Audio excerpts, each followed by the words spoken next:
Welcome to the Foul Play YouTube channel, open mic number 182. And tonight, well, hello first, everybody. Hello, how's everyone doing? You're part of the world, wherever you're from, early or later, kind of early-ish evening time here in the U.S. and late night for like our friend Jay and JD and Alice.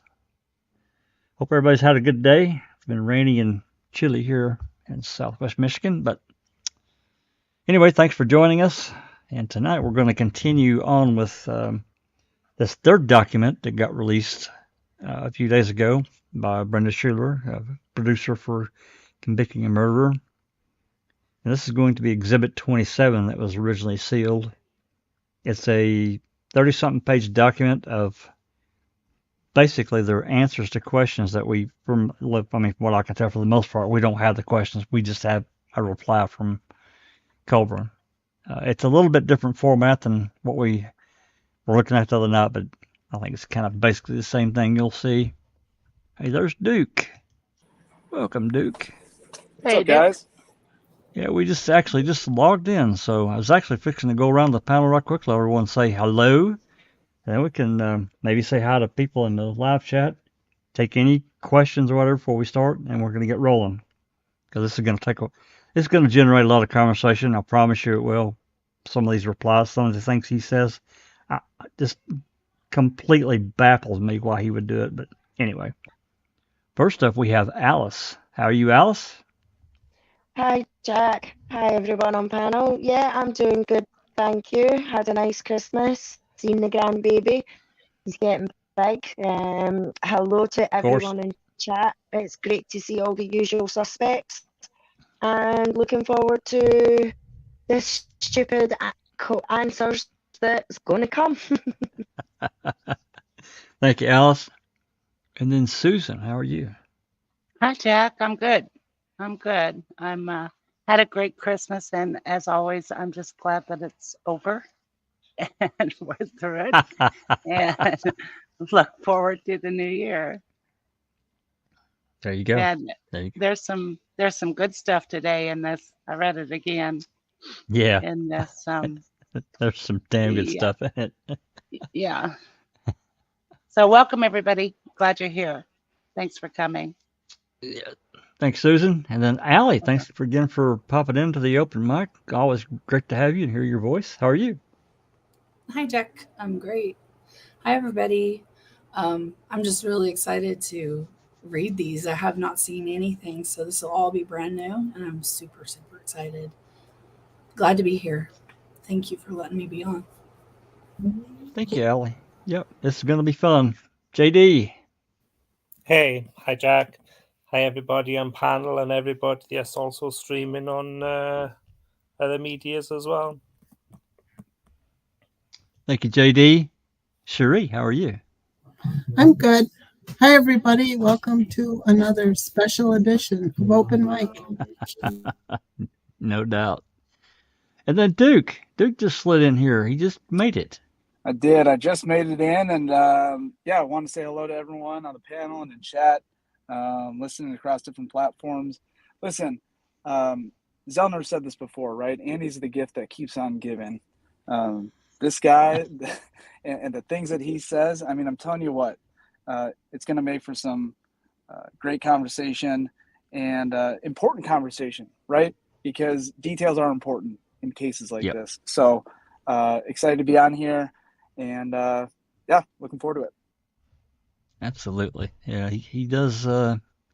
He likes to talk. I got to tell you, I just wonder how much he regrets signing that exclusivity deal back in 2018 with Cam because he couldn't talk. And you could tell he clearly wanted to, just from the last one we read, and this one's much more. Everybody's going to see that. So, okay. So, Susan, can you say hello to everyone that's joined us so far in the live chat? Yes, Jack, I sure will. Thank you. Back to the top here. Allie's in chat and on panel. Welcome, Allie. Gloria's with us. JD is on the panel and in chat. Let's see. Dark Side of the Moon has joined us. Hello, Dark Side. Alice is on panel and in chat. Clive Coolidge has joined us. Hello, Clive. Double D. Hi, Double D. Stuart King is here. Hi, Stuart. Donna. Hello, Donna. That tired old man is with us. Hello, tired old man. Neverly Darlin is in chat. Anthony Hills is with us. Hello, Anthony. Jennifer Manning has joined us. Hello, Jennifer. Graham Moss. Hello, Graham. Lord Bucco. Hello, Lord Bucco. Zapphire is with us. Hello, Zapphire. JJ Falk Jr. has joined us. Hello, JJ. Rhonda SD. Hi, Rhonda. Sapper Cobb. Hey, Sapper. You got to jump on the panel here. Cher has joined us. Hello, Cher. Ronald D. Cass from the Missouri Ozarks. Hey, Ronald. And Trav has joined us. Hello, Trav. I think I've got everybody so far. Excellent. I got one more here to show. I wanted to put up Bethany and thank her and all the people that have became members. It's every little bit helps, especially getting open records requests and so forth and so on, which all of our funds are accounted for by Zoe. She keeps all the books and everything's wide open, but we really appreciate it. And so anyway, Jack, yeah. Jack, Rhonda, Yeah. Rhonda SD. Hi, Rhonda. Lovely to see you. Has become a member for 18 months. Yeah, I saw that. I had that up too. Yep, that one right there. That pops up. That's So the neat thank thing you. about StreamYard. Yeah, thank you very Thank much, you, Rhonda. SD. Yeah. Yeah, we've actually had another one. I can't remember their name that also is a new member. I saw it in the studio. I don't see them on here, but we thank everyone for doing it. Whatever level, you decide to join that. Like I said, it all helps. Sapper is stuck at work. Tough luck, buddy. Yeah,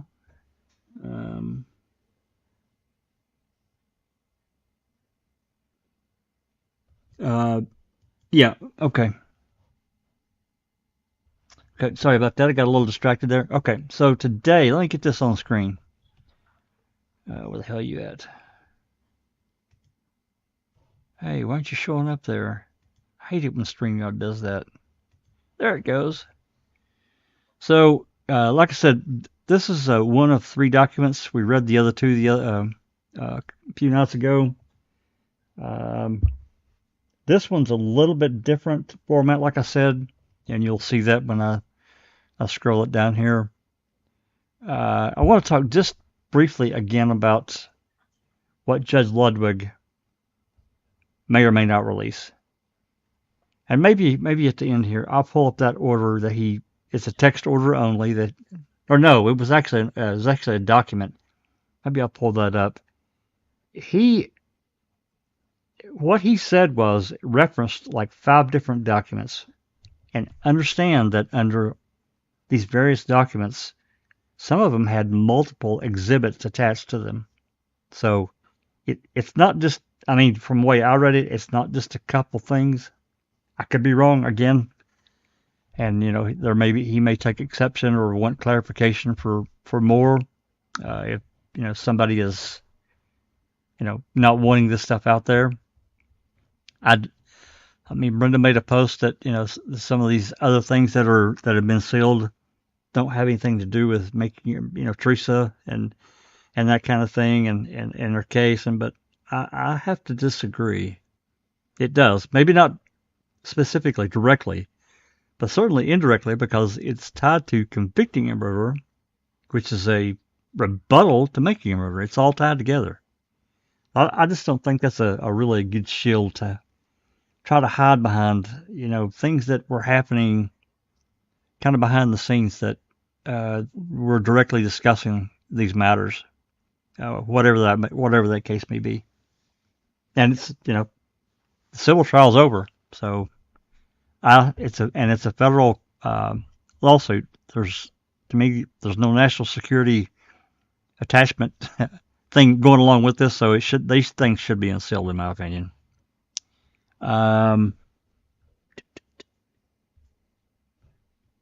to see if there's, I'm just kind of trying to look here as well as doing a second ago, see if there are any questions before we moved on. Have you seen anything, guys? Susan, Alice? Not really. I haven't seen any questions, Jack. Okay. Well, with that said, we're gonna start going through this here. I'm gonna pull it up on my side. If there's any questions in the live chat, put a Q in front of it of your question, and we'll try to pick that up and get it answered. I'll try to watch the best I can. It's hard for me to. I don't have side by side screens, but I'm watching my iPad. So anyway, so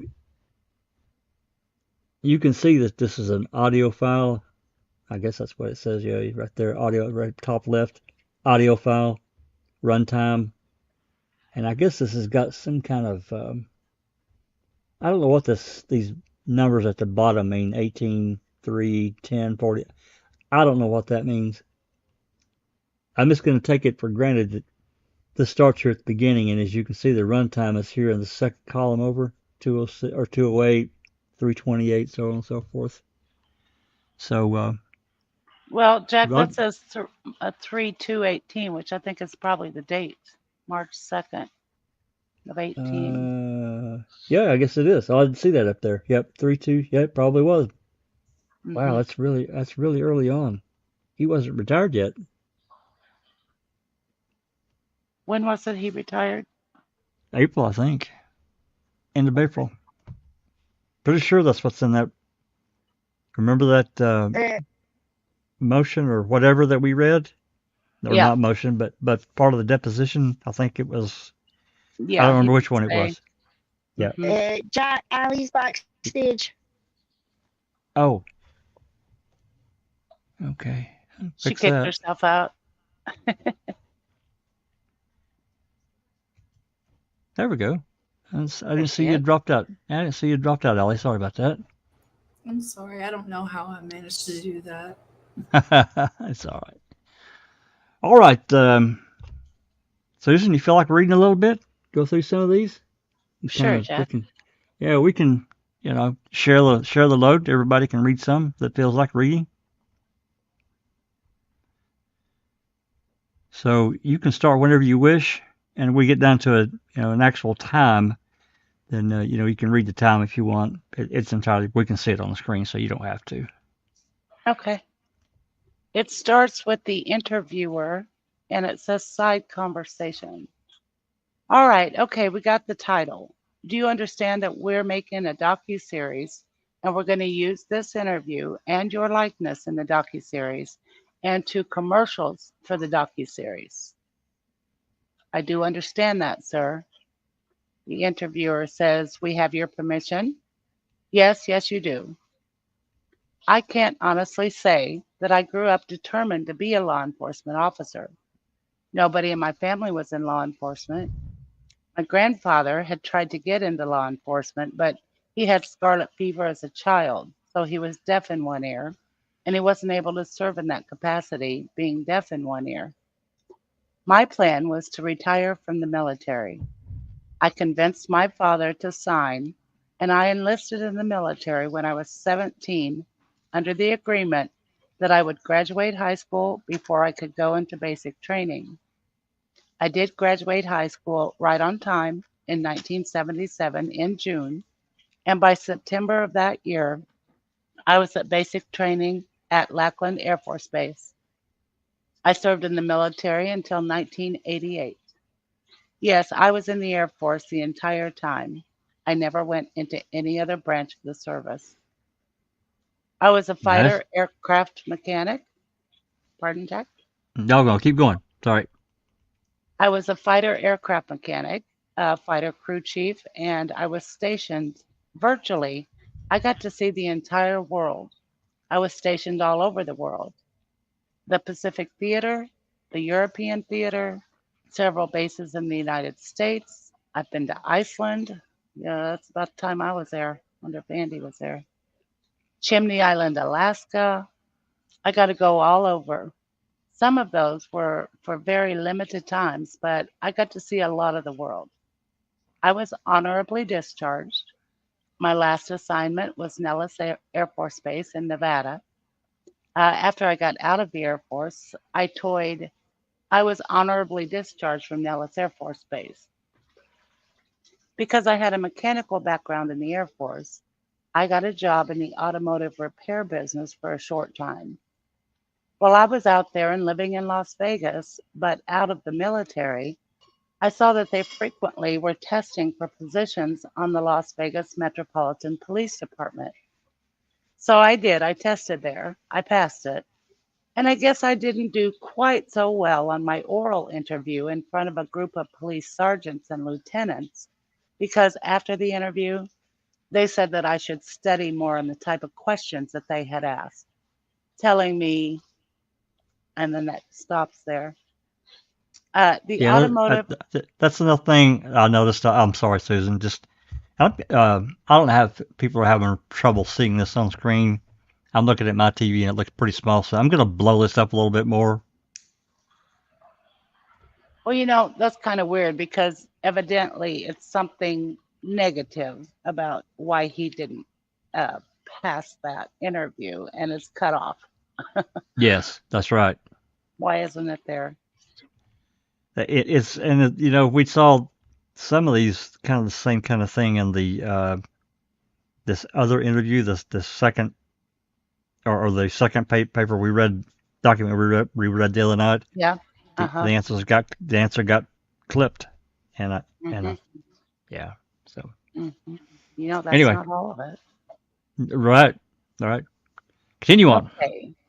The automotive repair job that I had was not working out so well. Why is that, Andy? Why wasn't that working out? I decided to move back to Wisconsin. My parents weren't getting any younger, so I moved back to Wisconsin, got married, and I worked for a short time at an iron foundry in Waupaca, Wisconsin. And although it paid well, I quickly realized that I probably wasn't going to live to see 70 years old if I continued in that line of employment. An opening came up on the Manitowoc County Sheriff's Office for Corrections. I tested, passed the test. I studied this time, did much better on the oral interview, and ultimately, I was hired in 1992 at the Manitowoc County Sheriff's Office as a corrections officer. I was a corrections officer from 92 to 96. Late in 95, a patrol position opened up. A few years prior to my being hired at the sheriff's office, no matter what, when you get hired by a sheriff's office, you start in the jail. And then when a patrol position opened up, if you were interested in that type of work, you were just transferred from the jail to that position. When I became a corrections officer, now I had to take the test again for a patrol position, go through another interview, go through the agility test, the same as if they were hiring someone off the street. Although they did know my work history and work patterns because I worked in their jail. Anyway, in 96, I did get the position and I entered recruit school in late January of 96.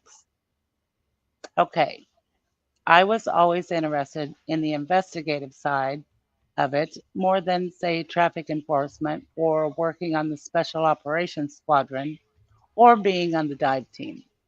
I was interested in investigations. I had set my goal of becoming a detective. Had I possibly been employed by a larger agency, I probably would have made detective sooner. But we have at the Manitowoc Sheriff's Office only 4 detectives and 1 detective supervisor for a total of 5. Milwaukee PD probably has double that in 1 unit of their detective bureau. You have to wait for an opening. But I tailored my training towards investigations, toward criminal investigations. I took evidence tech, crime scene processing training. I took interview and interrogation trainings. Learn the read technique, I suppose. Oh, I yeah. took I took doing forensic interviews with child victims, those type of trainings that generally patrol officers weren't interested in. I wasn't the only one, but we were definitely in the minority. Those types of training generally, patrol was happy working patrol, and the detectives were happy staying detectives. But I knew at some point that our bureau was getting older and that there would be an opportunity, and I wanted to prepare for it the best that I could. I was on patrol from 1996 to December 27th of 2011, at which time I made lieutenant and detective the same day. Okay, I'm gonna pause you Uh, right here. Any mhm. questions from anyone? Any comments? And just to me, this is just giving kind of a biographical accounting of his background and that kind of thing. He sure acted like a detective in '05, didn't he? Sure did. Yep. That's 6 years before he became a detective.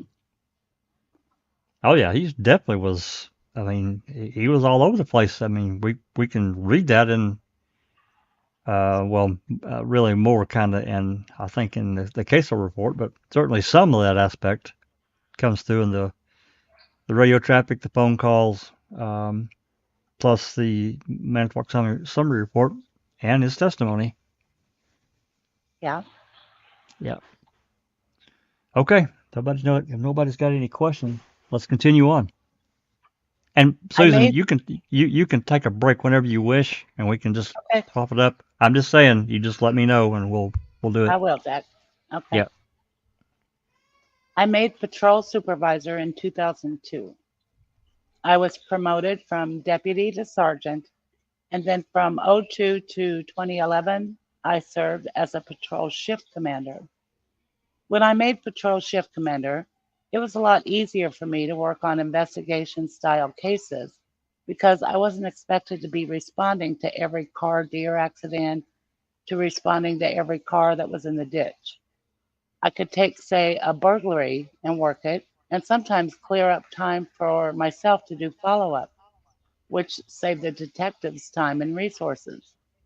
I worked on homicide cases other than the case that we're going to be talking about, both on patrol and when I got into the bureau. Hey, Even can though we? I'm retired, Sorry, can we pause there for one sec? yeah, Yeah. When I read that before, I would assume that he's worked on the murder cases. But one thing I've never thought of doing is looking into some of the reports, maybe that were written in those other cases that he was a part of. I'm wondering if like anyone here or really anywhere has ever looked into like another case to kind of get a sense of how something like reporting was done, in kind of comparison to how it was done in this case at all. Well, I can't answer specifically about Colborn, but we have I have other incident reports that other officers wrote from Manitowoc, and they are detailed and not like what we saw in the summary report at all. They're pretty damn detailed, and I won't Are say they, excellently written, but well are written. they What's written, that? sorry, No, go ahead, Sheree. are they written contemporaneously, like at the same No, time, or 8 months later? I think they're written pretty quickly after the incident, so yeah, not much Uh, later. Jack Sapper in chat says we had a saying in the military for people like Colborn: "Fuck up and move on." And he says that Colborn also worked the hot splitter case. He did. Herman Hostetter. Um, he worked it there were later on, didn't he? Like a couple years after. yeah. He's supposed to be looking, I think, into the paint chips or something, and nothing Yeah, ever came of it.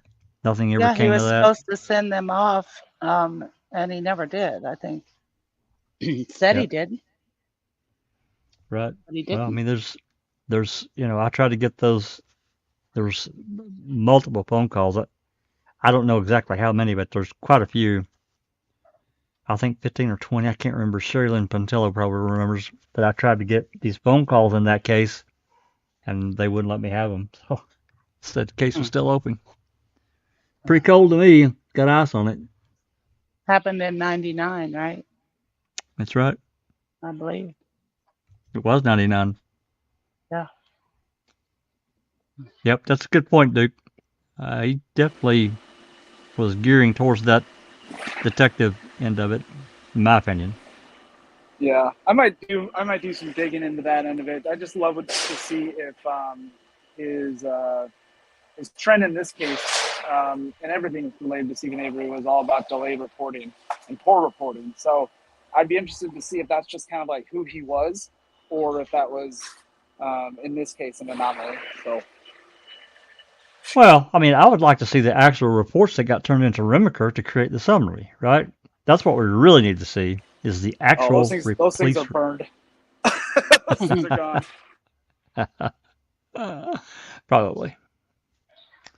All right, Susan, continue on. Where were you left off there? Even though I'm retired, I have an attempted homicide case in front of the court right now. 2 attempted homicide cases and a kidnapping case in front of the court right now. Despite the fact that I'm retired, I can look forward to court appearances well into June. Yeah, I bet you do.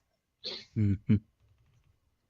Well, I say that I worked on homicide cases while I was an ununiformed patrol.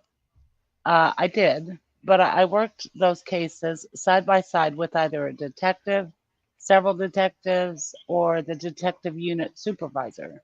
And clearly, those cases were the Bureau's case. They weren't my case. My role in those types of cases when I assisted was simply that to provide assistance, crime scene processing, maybe an interview here and there, whatever they needed to, like I mentioned, with only 4 detectives, resources are limited. And just because you have one major case doesn't mean that the other cases don't come in that they have to attend to, or when I made the Bureau, that we had to attend to as well. There were several, never mind on that. There were times when I, as a uniformed sergeant and as a detective lieutenant, that I sat on interview panels for new hires. And I remember one candidate asking, quote, "Can you describe some of the crimes that go on here in Manitowoc County?" End quote. I don't recall where he was from, but I described it as, quote, "There are no crimes that go on in Milwaukee County that don't go on in Manitowoc." I believe that the first time I heard the name Stephen Avery would be 1996, shortly before my second firearms qualification. We had to qualify with our firearm every 3 months. So shortly before my second firearms qualification, so that would have been sometime in May or June of 96, was when I first heard the name Stephen Avery. Well, I was with Stephen Avery's uncle, who was a Manitowoc County deputy, and we had gone out to the Avery salvage yard to practice shooting. I qualified, but I had some difficulty qualifying during my first firearms qualification. So we went out to the Avery salvage yard to practice shooting. We went into when we went into the business office to ask Chuck if it would be okay if we went out there, I noticed something taped to the counter that I can't recall the exact verbiage, but it was something about donating money to the Stephen Avery Defense Fund. When we got out into the salvage yard to begin shooting, I asked Orland, I said, "What is that fund? What is that all about?" He said, "Oh, my nephew's in prison, and he was convicted of committing sexual assault, and there's a lot of people in this community, including his dad, who doesn't believe that he committed that." I'm just going to say right here, this was in May or June of 96, right? Yeah. And he took that phone call at the jail, he thinks either in 94 or 95. That's right. So it wasn't long before this, you know. You'd think maybe that would have come to his mind at that time. Right. Yeah. It was such an unimportant call. he didn't report anything. Didn't follow up either. Now, I know he's just a jailer, but But it came to mind in 2003. he sure did. Had to write a report. Yeah. I could tell that he True. didn't. Sorry, go ahead. On you go, Susan. Are you sure you have something? Yeah. It's just a question in chat, but I can get it after you're done. I could tell that he didn't want to discuss it any further, so that was the end of that conversation. I can't recall specifically, but I want to say we were somewhere near the border of the Avery property, and there was a gravel company there. I don't know if Redant owned it at that time, but eventually it became the Redant property. I believe Mr. Redant did own it at that time. We were on Avery's property inside the salvage yard, and we probably did use some old car that we were going to crush anyway as a backdrop.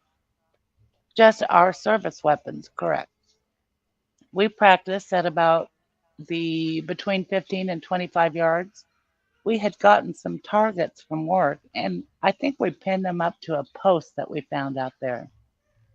I thought you used a car as a backdrop. Just quickly, True Crime Fangirl. Hi, True Crime. There's this question: has Stephen's uncle ever commented on the case? The Manitowoc deputy. Talking about Arland. Yeah. Yeah. Not that I'm aware of. Anyone? Yeah, I'm not sure either. He was he? I don't know about the Teresa's case, but he was a witness to Stephen being on the salvage yard pouring the concrete and things like that when Penny was assaulted. And even with him being a deputy, they still didn't believe it, and they still convicted Stephen. He was there when they arrested Stephen for that. Yep. Yeah. His house, yeah. And he's the one that said he had cement dust on his shirt. Yeah. Clive Coolidge in chat question: I wonder when Andrew Colborn was in the US Air Force as an aircraft mechanic, did he ever send a plane up with a major part missing and left it off the worksheet? God, I hope not. He was in from 77 to 88. What was it? 88, yeah. Yeah. Does anyone know when Redant first owned the property surrounding the yard and who owned it before Redant? No idea. That I don't know. I know that Josh was actually his dad that owned it. He's the one that owned the property. But I think he was getting some years on him, and so Josh ran it. Mm-hmm. Yeah, I was wondering if they're the ones that bought the Avery. I heard it just sold. I don't know if that's true or not, but recently, yeah. Really? Earl sold it. Yeah. Wow. That's what I heard. Well, we could probably look that up, and that'd be a realty transfer. We should be able to look that up. Yeah. Newspapers.com. Mm-hmm. Well, Carla told me that it's going to still take like a couple of years before it's totally transferred or whatever. Really? Yeah. Like Why 1 is to 2 years. I don't know. She didn't say why, but she just said it would take 1 to 2 years before it's totally transferred.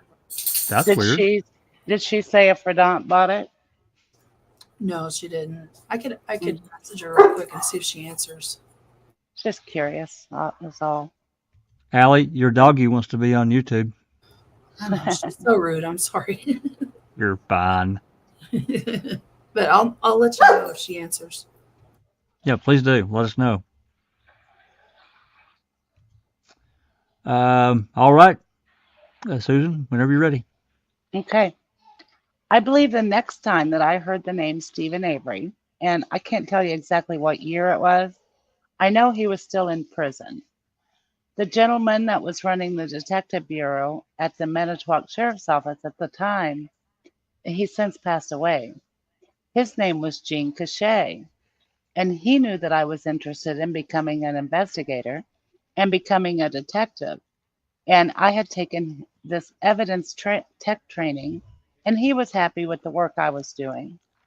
He came down to the patrol unit one day and asked me if I would be interested in becoming a forensic artist. And I told him that I really didn't have a lot of skill in the area of drawing. Matter of fact, my skill in that area is like minimal. But being curious, I asked him, well, what does that take? How much skill do you have to have? Is the skill something that they give you, or do you have to have some sort of artistic skill in order to do that? Oh, You just have to Jesus, be able to Avery, what do trace. you think? Yeah, Well, I was going to say the Jean Couchet tracing school, but I was going to wait till you got done. Anyway, go ahead. he said, well, come up to my office. I'll show you. So he presented me with the drawing that he had done, and I was like, wow, ha ha ha, that's really good. I said, I can't. I'm not that good. That's a horrible sketch. I don't know what he's talking about. It would be a dismal failure to me to send me to that training. You should find somebody with more artistic. I asked him then, I go, who is that? Who is that you drew? Is this just a friend of yours, a relation? Who is that? He mentioned to me that he had done this drawing from a victim's description, and he said that this person was ultimately identified as Stephen Avery. And I had remember hearing that name, so I asked him, I said, is that the Stephen Avery that's in prison for sex assault? He goes, yes. He goes, I did this forensic drawing from the victim's description. It's like, well, it's a good drawing, but that forensic artist isn't going to be for me. So that would be the next time I heard that name. God.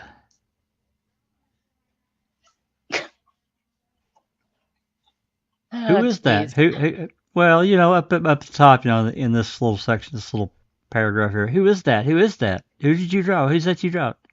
Right. Little pile on for me. A little much. A little much. Yeah. I have a question. Did he happen to say when he went and took that training? I was outside with Arrow, so I missed it. Oh, he didn't take the training. He said that's not for me. Oh, But he was, let's see.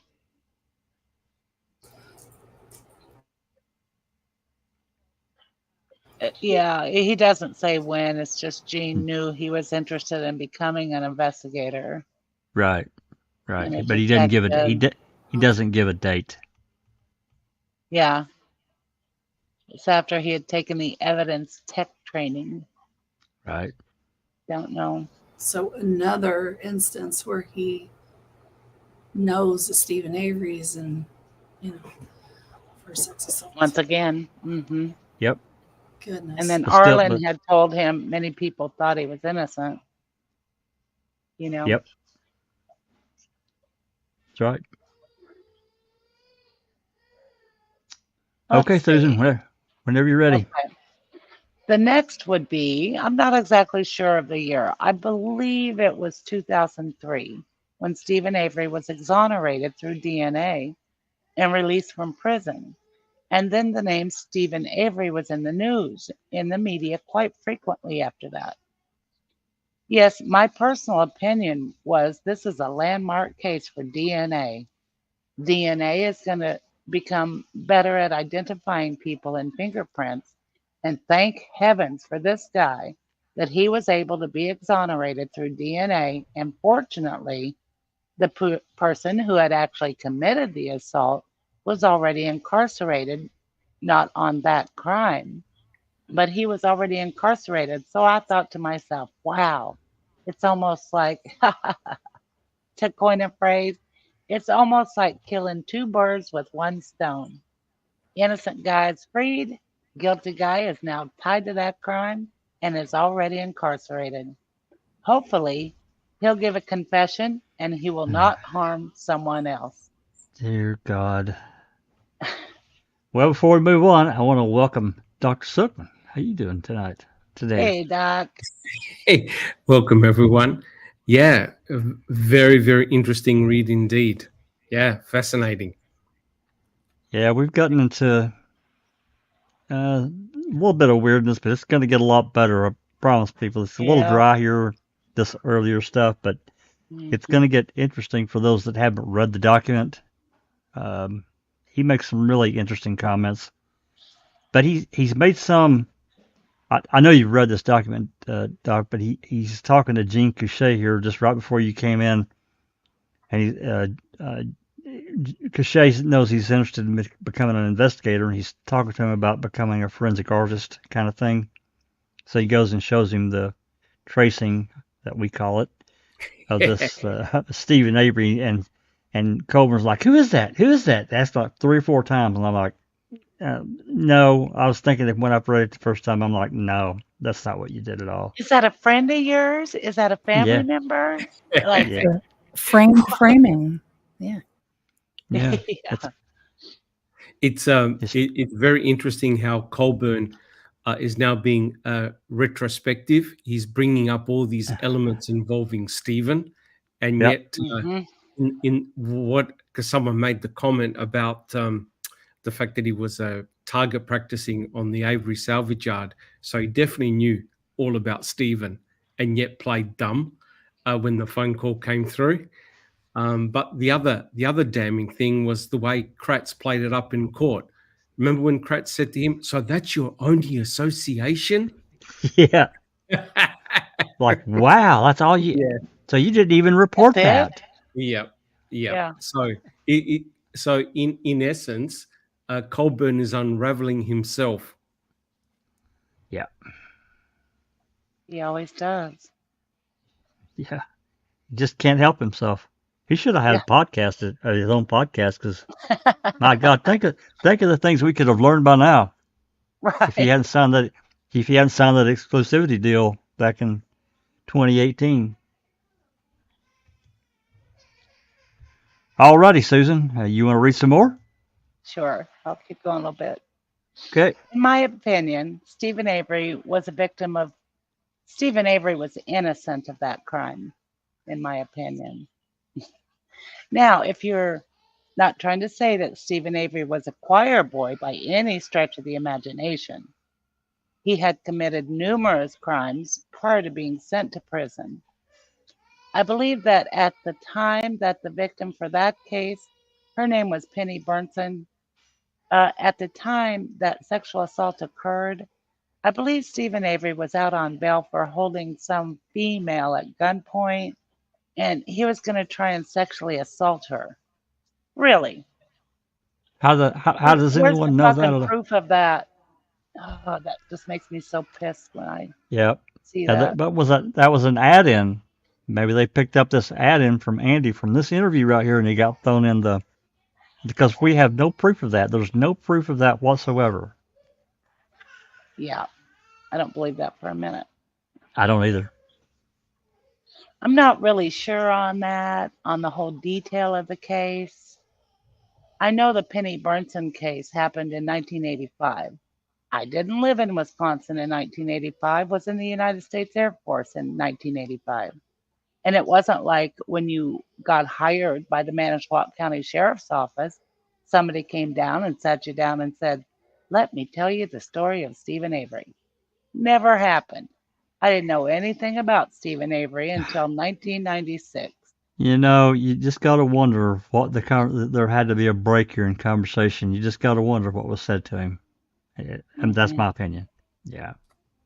But if I could just make the quick comment, it's very, very interesting that Andrew basically stated the same thing that what Brenda did to us about Stephen's intention with his cousin Sandra Morris. That his believes that. His intention was that he was going to sexually molest her and try to get us to agree. And Yeah. we had a very interesting conversation, didn't we, guys? Well, she kind of hit a brick wall with that because there's absolutely no proof of that whatsoever. There is Well, no. proof that she was out being a barfly, running her mouth. Likely, again, we all agree Good to Stephen that. was not a choir boy, but this is the kind of actions that she reported, the kind of actions that Gregory Allen did. It was his MO. Well, we all know. I think we all know the reason why this narrative is happening, and that's to give justification to the MTSO for arresting Stephen for the crime committed on Penny. That's right. So what they're doing is they're trying to pattern match the crimes, basically to absolve them of any type of wrongdoing, which is so nefarious. It really is. They're saying it's behavioral. Look at his behavioral history. He was going to rape Sandra Morse. Well, there's no proof of that whatsoever. If somebody's got some proof of that, please show it to us. I'll wait for it. Yeah. Supposition. Oh, yep. Yes, I found out about some of when I commented to other officers within our department, or when I heard conversations about Stephen Avery and his exoneration from the Penny Burnson case. I also heard that, yes, he did serve time for the Penny Burnson case, but he already owed the state of Wisconsin and Manitowoc County several years for taking a girl, holding a different woman at gunpoint, and attempting to sexually assault her, exposing himself to her. They said that just because he's been exonerated from that case doesn't mean that he hasn't committed crimes in the past, and he was on his way to prison anyway. Yeah, he was on his way to prison anyway, so why not just throw the book at him? You know, it's okay. Right? I'm not positive on the year. The only reason I know it was 94 or 95 that I took this call in the jail was because I was working first shift. When I first got hired in the jail, I worked second shift, and I know the call came in during the day. It was very busy in the jail, as it is in every jail, probably in America, during the day shift. Central Control Unit, where you allow visitors to come in and out. You take money for the inmates that are in there for their family members, from their family members, and enter it into their canteen account. There's a lot of different functions that the person who sits in that central control booth does. And one of the things is a lot of times people will call and say they start listening to the phone tree, and it gets as far as, if you want to talk to someone in the jail, press 5. I don't know if 5 is the number, but I'm just saying. This particular person must have pressed maybe inadvertently, maybe by design, I don't know. But he got connected to the jail. When I answered it, he immediately said, I answered the phone, Manitowoc County Jail. I didn't say Sheriff's Office. I said, Manitowoc County Jail, Officer Colborn. I was a corrections officer. That was my title. He must have assumed that I was a police officer because he immediately said, I'm a detective from. I don't know to this day what jurisdiction he said. I don't know if he said Sheboygan. I don't know if he said Brown County. I don't know if he said Green Bay. He didn't give his name. Oh, go ahead. Finish this one out. Okay. He didn't give his name. He just said, I'm a detective from this agency, and we may have someone in our jail. He didn't say prison. Boy, he remembers specifically, doesn't he? Sure does. In our jail, who may have committed an assault in your guys' jurisdiction, and you may have someone locked up. So he didn't say sexual assault, and he didn't give a name of the suspect. And he said, I think I said to him, you're probably going to want to talk to a detective. He said, yes, that's why I called here. I'm trying to get a hold of your detective bureau. I said, let me transfer you. In case it doesn't go through, I'll give you the detective supervisor's extension. He said, oh, that would be great. I gave him the extension that I was going to be transferring him to, and he transferred the call and then transferred the call. That was the end of it. I got all kinds of problems here, as always, with this phone call. Number one, I don't believe for 1 second that if a detective from another county, I don't give a damn which one it was, wouldn't have identified himself. Because otherwise, Yeah. it could be Joe Blow down at the bar calling in, right? They got it. Right. There has to be some damned identifier for these people. I don't know any other way around it. Number two, and I'll let other people talk. Number two, you can't tell me that every jurisdiction in probably every state, I'm not going to say every state, but you get the gist of what I'm going to say, doesn't have a directory of these different county agencies and a direct line to the various bureaus, especially like Manitowoc. They're big enough to have several different divisions. I know they had a traffic division. They had the Detectives Bureau. They had the jail. There's probably even more. And I'll bet you that every single one of them had their own line that they had access to. Well, I that's can't what believe he's saying. This guy mistakenly pushed number 5 instead of number 6 or Well, whatever. I get that, which is Yeah. that's new as well. That's a new add-in that I'd never heard Yeah. before. So his memory has clearly sharpened from his report back in 2003, 15 years later. What I'm saying is, though, is that he wouldn't have had to have called that central whatever dispatching kind of thing. It would have been a direct line to the Detective Bureau. Oh, I see what you're saying. I'm just saying that I think that each county, probably multiple departments, have the directory of these various agencies in other counties that they may need to contact. And boom, they got the number right there. I don't know that for 100% fact, but I'm 99% sure of it. Anyway. And why is Colborn making this distinction? We have someone in our jail. He didn't say prison. Well, either way, if you got an innocent guy, either one. Locked up. Yeah. Yeah, I agree. You took the words right out of my mouth, Susan. Oh, sorry, Alice. That's what I was just about to say. I don't care if you're a fucking scholar or the fucking hobo on the fucking street. If somebody says to you, you're going to jail, then you know you're going to fucking jail, and that means prison. If you say Still you're going to prison, still an 8 by 10, 8 by 12 cell you're locked up in. You're going to prison. You know what I mean?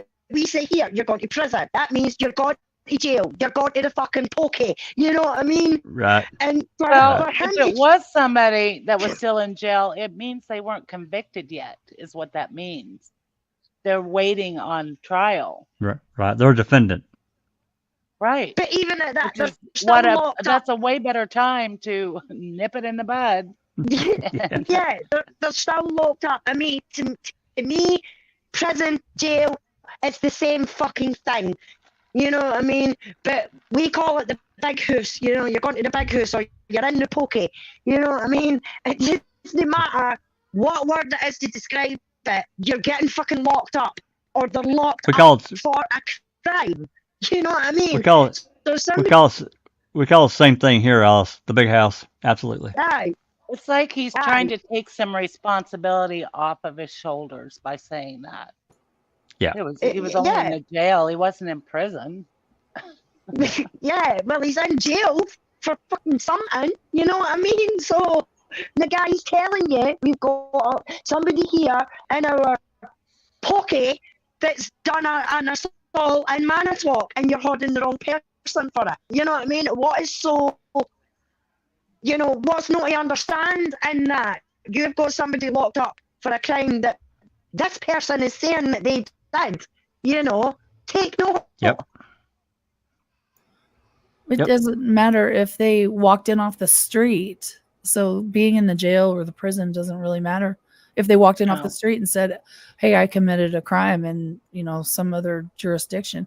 And by the way, didn't he say before when he's telling the story that he knew it was Brown County? Is that not Yeah. what he said? Okay, so now he's like, I don't remember. He's changing it, but oh, I don't think he's ever disgusting. definitely said that he recalls it was Brown. I thought he did. I thought he did Did he? too. Yeah, because I don't. How else would I have ever heard Brown No, County? that has been said. I know that. I'll have to find the note or find the Because report. I think but isn't that where Jeffrey or what's his name? I don't know. Yeah, the real guy, the real perpetrator. Gregory Allen? Gregory Allen. Gregory. That's where Gregory actually was. He was in Brown County, right? Yep. At that time. So I think that's Well, why. we're exactly. JP's asking, what year did he go to Jean Couchet's office to look to be an artist? He didn't say. He wasn't specific about that one. He couldn't remember. Yeah, and I'll have to look at that statement of that memo that Colborn wrote. You may be right. He may not have been specific, but I could have swore he was. But we know it was Brown County, so you know what. Right. But again, this is just me bitching about it and talking about, especially. I mean, we're not talking about 1950, where a lot of these cops from these various counties really know each other and their voice. If they don't identify themselves, you're up there now. You're in 1994 or 95, and you don't have some kind of way to identify who this person is that's calling you. What if it's something that's, they're fishing for information from somebody? They're just going to accept it and say, well, here you go, without them identifying themselves? I don't believe it. And I'm sorry, but I do not believe that Colborn did not inquire about this later. Well, if he was sniffing, sniffing around to be a detective. Well, we know there were some interviews. I mean, he wasn't one of them, but Couchet definitely interviewed some of the other detectives about, talking about this call. But, all right, Duke, Doc, anybody else got any comments, questions? Sorry, Doc, on you go. Yeah, we'll get the questions after we get their comments. Alice, thank you so much. Yep. Oh, I was going to say there has to be a procedure here that really was a failure to follow through, because if it really doesn't matter who the person was that phoned, a detective or whatever, it clearly was something very, very serious for a detective from another county to phone where Colborn was. That's right. And provide that information. So it's serious. I believe what Colborn is trying to do here is to minimize his involvement and his impact. Yes.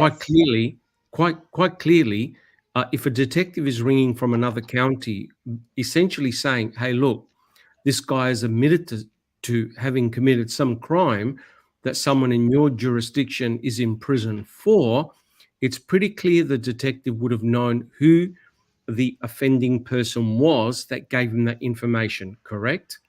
Absolutely. Therefore, he's sitting there. He's sitting there talking to the guy, or he's been talking to him. He's like, "Shit, I need to call Manitowoc right now."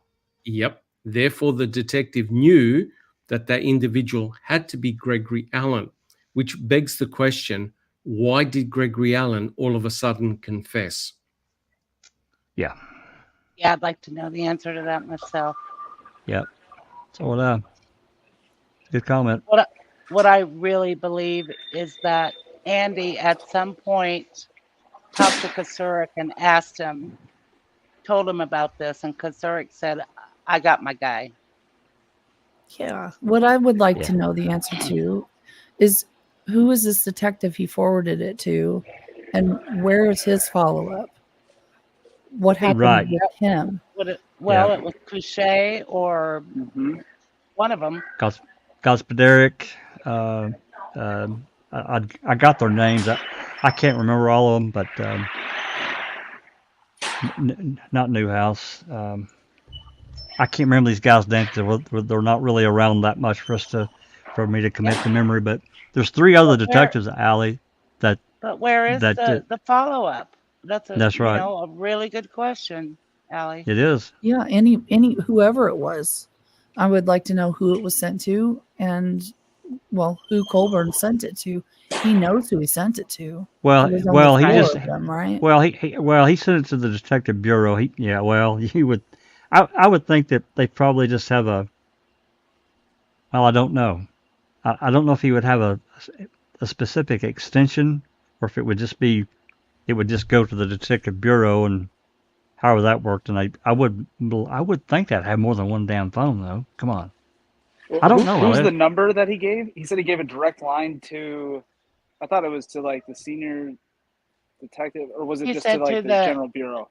He said the detective bureau. Okay. Yes. Yeah, he didn't say like. Well, no, he said I'll give you the detective supervisor's extension. That's Couché. Oh, it's got to be Couché, right? In case it doesn't go through, I'll give you that. Is what he said. Yeah, that was Couché. I think he was the head of the detective bureau at that time. What he said was he was going to give him the extension number to where he was forwarding him to in case I was going to be transferring. Yeah. Yep. So it was Couché. Yeah. So would it be fair? Would it be fair to say that Couché would have heard the word Gregory Allen? Yes. Well, I would think so. Now, isn't that interesting? He'd have to. I don't know. Right, he would have to. How would you get around that? I don't know. Would it be fair to say that possibly Couché was trying to use this information that he had about Gregory Allen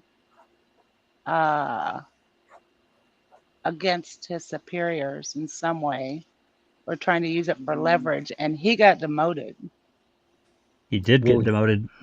He did make that derogatory comment against Couché during the deposition about the fact that Couché would stab you in the back. So isn't that interesting? Yeah. Yeah. What, they took his pencil away from him? Or... Well, just ground down. They ground a bunch of them down halfway, so you know. And then he conveniently died right before Stephen's trial. Yeah.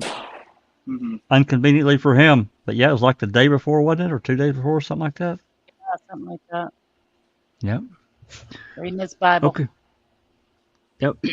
And we do have okay. Anything else, guys? Duke? Anyone got any other comments? Yeah, real quick. I mean, I think again, I like to look a little bit bigger picture here, right? Like this whole, what did Andy do exactly? You know, it's tough to say because he hasn't given us the truth yet.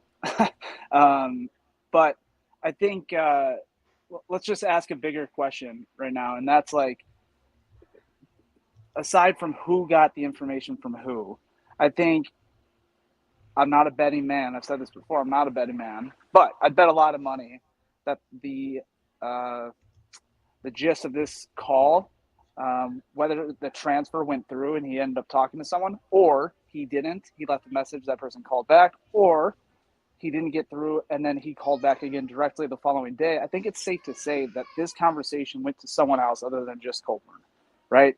And he said it was during the day.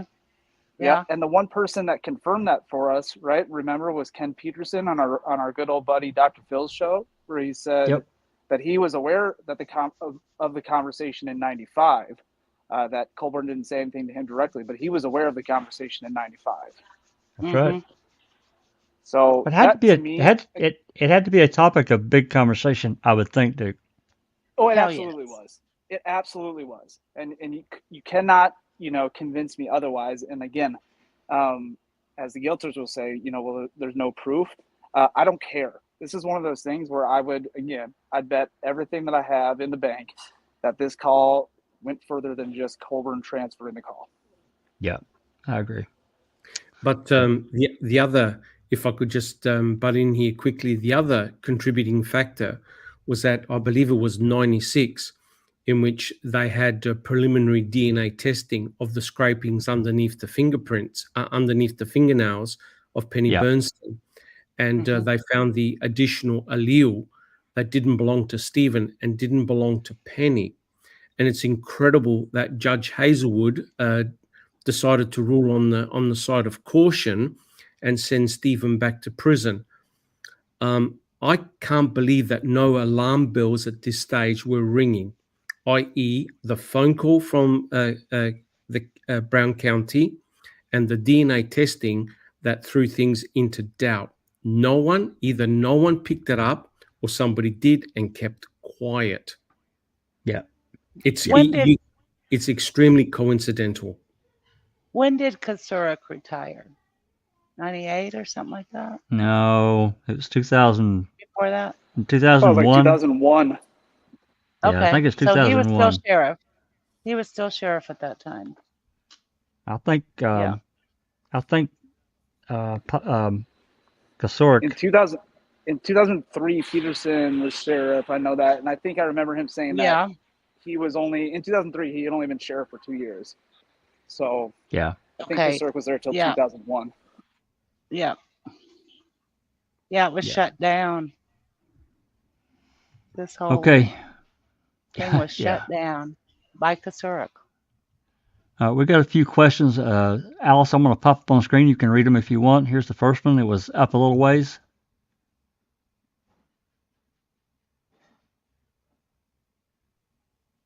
Okay, it's from Leanne Batterson. So why didn't we have the other half of the conversation? Good question. Yeah, from the document. Yeah, from the document. These documents, I can't answer that. This is all we were provided. I don't know why the other part of the conversation wasn't included. It wasn't on the other document either. We don't have it. Wasn't part of what we got. Maybe, Judge Ludwig, when whatever he releases, we may get the full thing. I can't answer that. I don't know. So, okay. The next one is from Clive. Go ahead, Alice. I think Colborn was jealous of Stephen being the star of man because he was always front and centre. Whenever Stephen had a court appearance, he failed miserably. I think a lot of people's noses were out of joint when Colborn Stephen got released because they were bringing in a law named after him. You know what I mean? The Stephen Avery bill. So I think a lot of people in Manitowoc were jealous of Stephen. Not only jealous, they were angry, they were frustrated because this, and I don't mean any disrespect by this, but this is how I think their mentality is. This lowlife was going to be getting a huge amount of money, and some noses were put out of joint. Well, there was definitely that potential, but, we definitely saw, at least some footage of Colborn being a patrol sergeant, being, assigned as, basically bailiff duty. I mean, as far as I'm concerned, I don't know how they operate, so I don't want to talk out of place here because that is part of their duties. I don't know, but to me, that's more of a bailiff type duty, escorting him in and out of the courtroom, but I don't know. Okay, next question from Graham. It's from Graham Moss. Will there not be a phone record to a prison? I think he's meaning for the 95, or to Colborn. Yeah, it's too old, I'm sure. Yeah, well, there may have been a record back then, but certainly that would be gone. Because I have asked for certain pieces of evidence that recordings that we were made aware of, and I was told that no, it didn't exist. So, and I even asked the DOJ, and I was told they don't have it either. So, I did try. And then the last question, it's not actually a question. This is from Jeremy Kiefer, and you can read that out. There's actually a second part to this. I'll put up as well when you get done, Alice. He says, we just had a general detective line that the public would know, and each individual detective had their individual numbers that they would give their CIs or victims. The general number just came into... I must have missed the other part of that. Sorry. I think Give me a this wee is second. it. I'll scroll back up. We had an We answering had an machine. answering machine that went to the detectives, and they would figure it out from there. And that's possible, you know. Very possible. But somebody got the message. Oh, definitely. There's no doubt about it. Yeah. All Sapper right. says, except a detective would know how or who to contact from another agency. They would not just call the public line, especially a neighbouring county. I knew who the officers were in other counties, and if I didn't, I knew who to contact to find out.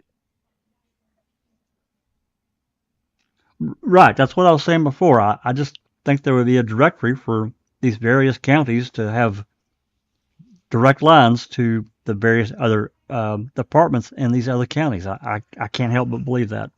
We can't get it because, no, you wouldn't want people calling directly to a detective's line. They get flooded sometimes. It would be crazy. So they call the general dispatch.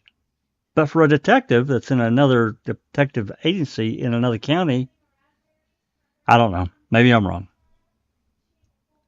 And then this last one, I was just kind of scrolling up. You can read that out if you want, Alice. I don't know whether we can answer it. From Trav. Do any guilters or cannies ever acknowledge the clear fuckery that went on between 85 and Stephen's release?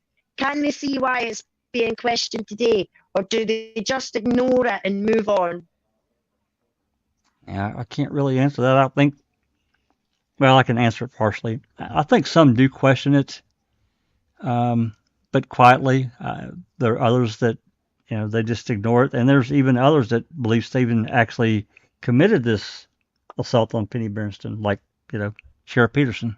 We know what he said. So I think you got kind of a range of, different thought processes and opinions on that. That's what I've seen, what I've noticed. Okay.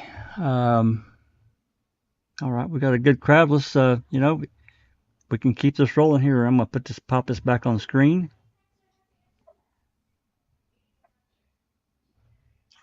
I'm happy to turn it over if somebody else would like to read. I can read a little bit, unless somebody else is keen to. Doc, you want to read some? Yep. How about if I just read this page? That's fine. That's absolutely fine. And are we on the after Stephen Avery was released from prison bit? Yes. That's right. Yes. Beautiful. Would you like me to start now? Yep. Anytime you're ready. Awesome. Okay. After Stephen Avery was released from prison, I believe I was headed out on a case, and I'd stopped up in the detective bureau, and I was running what I was going to do past the detective lieutenant who was running the bureau there. His name is Jim Lenk. Conversation switched to Avery being exonerated, and specifically DNA, because Jim Lenk was a big proponent of using DNA, trying to get us who were processing crime scenes to take swabs. Quote, don't just do fingerprint, take a swab.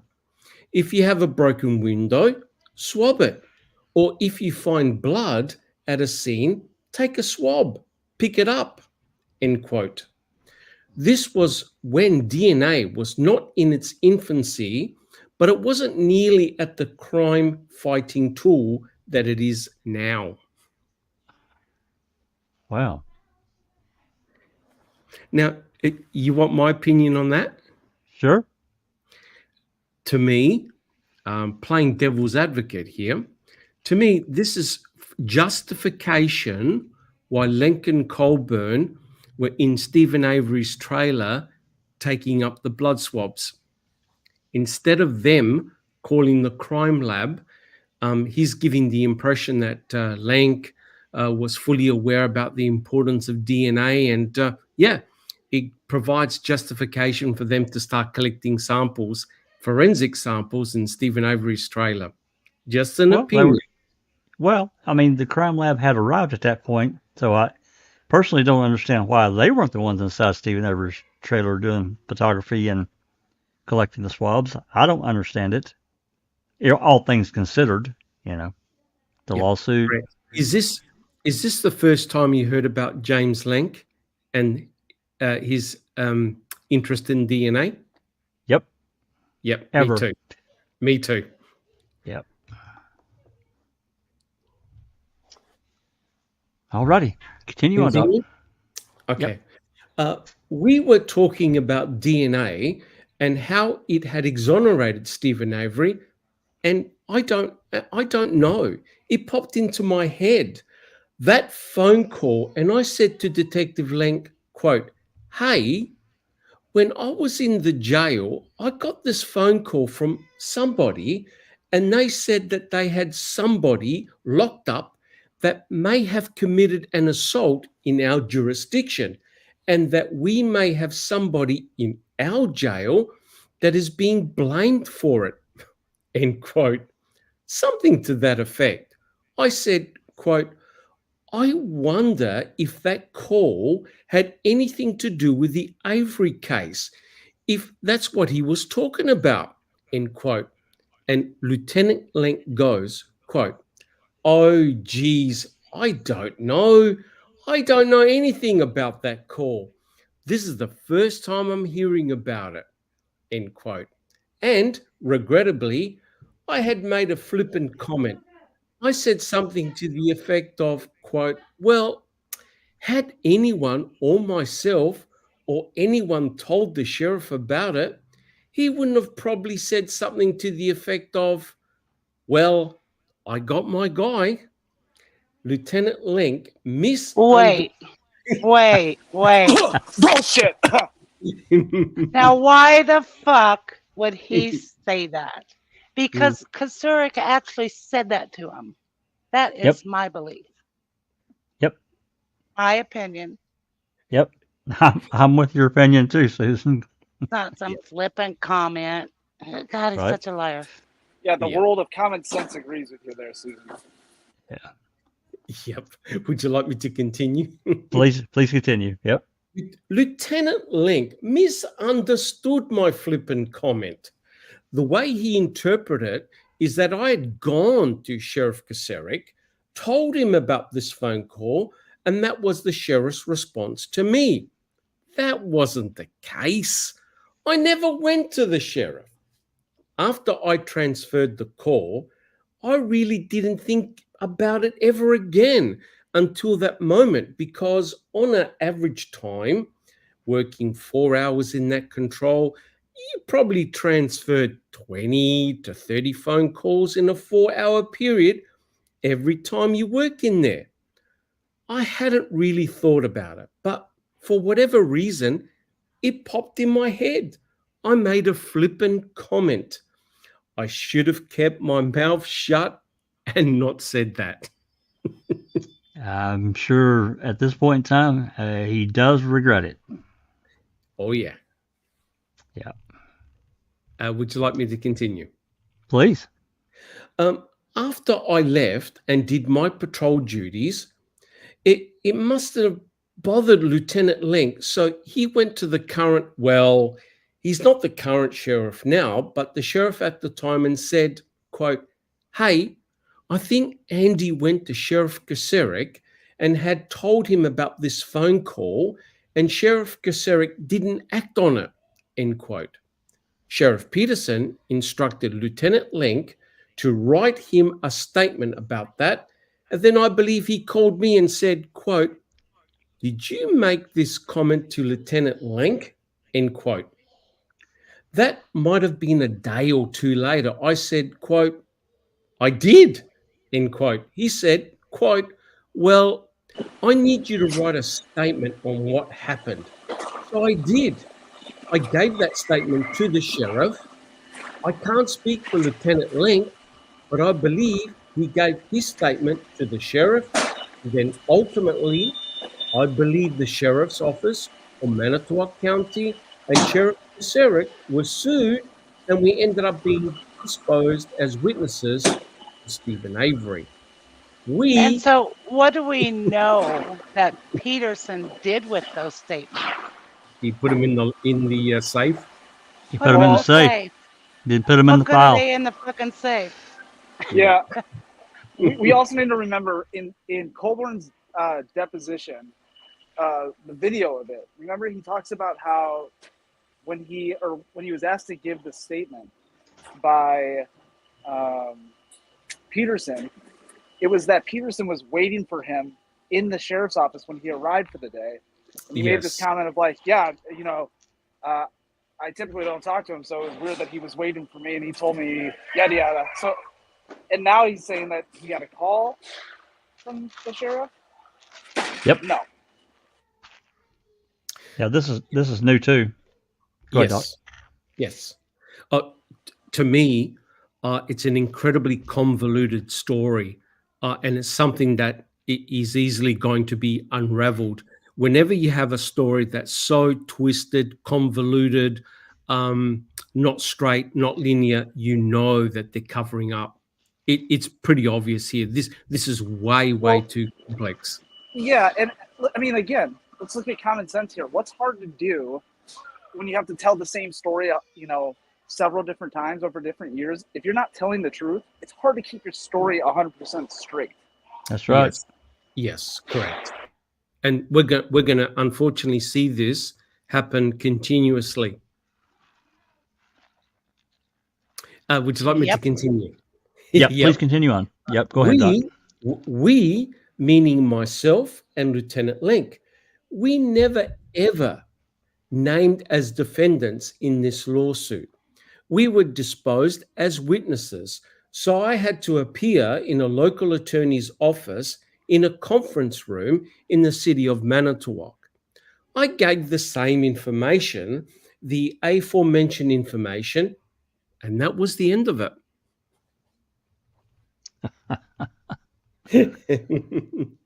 But he didn't bother to tell, when everything got switched over to Calumet, that information had to come out sideways and they had to be watched. Yep, and the other thing, of course, see how we gave the excuse about the fact that there were so many potential calls that come from other counties. Oh, yeah. He was asked during the trial, well, how many calls have you received where somebody admits guilt to a crime in another jurisdiction? And he goes, one. There were no others. No. So this is definitely something different. I'm curious how Stephen's lawyers found out about this phone call. Do you guys know? Well, do you reckon that they received tips? Possibly. I don't know how otherwise they would have found out. Well, I've said it before. Again, this is just speculation on my part. I truly think that once Stephen got out, there could have been some concern on their part. And I'm talking about not just the sheriff's department, but the county, that they didn't know exactly what Glenn and Kelly had as far as information was. So they felt like that they needed to act on this and get it out, make this statement. Well, you also have a loose end in Brown County, right? Well, to me, you do. I mean, why wouldn't the detective that called? That's right. Why haven't we heard anything from the detective that allegedly made this call? Right. I don't understand that at all. Tell us exactly what happened. To this day, we don't know. Mm-hmm. Yep. Jack, Double D was asking, do we have Colborn's deposition from the Netflix case? Yes, it's public record. We have a clip that's public record as well. We do have that deposition though, and it's when we get back to reading the depositions, his is somewhere around October 10th. Him and Link's are around October 10th, 2005. So about 2.5, 3 weeks before, all hell breaks loose. That may not be the exact date, but it's 1st of October sometime. They What mean the about Netflix Brenda? case. The Netflix case, not the 85 case. Or the 05 case. Oh, well, he Yeah, didn't no, give a it was, deposition. It's No, 05 he case. didn't give a deposition for Not for the Netflix. 85. Yeah, no, that was a deposition. Oh, I see what you're saying. The Netflix case. Yeah, no, we have pieces of his 2-day deposition from the Colborn v. Netflix case. We don't have it all. Should that be unsealed? I would think. Well, I would think so too. Again, like I said, there's 5 documents, and I haven't researched what all's in all these 5 documents and their exhibits. So I don't know. Potentially. Oh boy. Continue, guys. Yep, please continue. Okay. As I previously mentioned, by 2005, I was no longer just a patrol deputy. I was assistant shift commander, so we had 3 shifts at the Sheriff's Department. The shift I was assigned to started at noon, or for me, it started at 11:45 and we went till 8 p.m. The shift commander has to be in 15 minutes early. Each shift is composed of 2 sergeants and 1 lieutenant at that time. The senior sergeant is the watch commander or the shift commander when the lieutenant is on his 3 days off. This particular day, which was November the 3rd, 2005, I was the patrol shift commander for the noon to 8 shift, meaning 8 p.m. Sometime around 6:30 p.m., I received a call that was transferred to me from the dispatch center. I can't remember the dispatcher's specific verbiage, but she said something to the effect of, quote, "I've Lieutenant Mark Wiegert from Calumet County on the phone. He needs to talk to you," end quote. Quote, "Okay, send it through," end quote. We had cell phones in the car. I'm using the sheriff's office cell phone. I did not carry my personal cell phone to work with me for fear it would walk off or I would lose it. So each patrol car by 2003 had its own cell phone. Some were connected to the car by a cord. Others, you could take it out of that little holder and put it in your pocket. Interesting. Yeah, we do have the call where Wiegert does call and Correct. asks to speak to the shift commander. We've got that call. Of course, we don't have the other end of it when it gets connected, but yeah. Correct. I continue. Yep. Mark Wiegert gets on the phone and he says, quote, "This is a mutual aid request. I'm taking a missing persons report. She's a photographer for Auto Trader magazine," end quote. I was familiar with Auto Trader magazine. I like cars. If you ask my wife, she would tell you I'm obsessed with cars. I like working on them. I like after driving them. I just like cars. I always have. So I was familiar with Auto Trader magazine. I'd shopped through Auto Trader magazine. He said, quote, "We're pretty sure that this photographer's last stop for the day was at the Avery Auto Salvage Yard," end quote. Isn't that interesting? It is, but considering what was said on the morning of 2005 between Remaker and Wiegert, that's not what was said at all. Yep. Lieutenant Wiegert said, I'm paraphrasing him because this is a 13-year-old phone call or 15 years old. I don't know. It was in 2003. It's 2018 now. He said something to the effect of, quote, "We're pretty sure her last stop for the day," end quote. And he said, was the Avery Salvage Yard, or he gave me the numbered address, I think, and asked me if I knew where 12928, or whatever their address is, quote, "Are you familiar with that address, 12928 Avery Road?" End quote.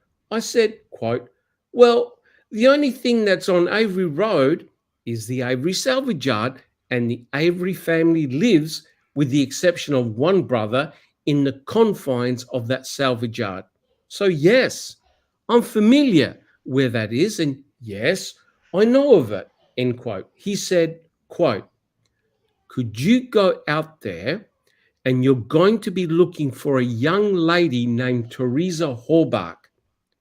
Could you see if she's still there?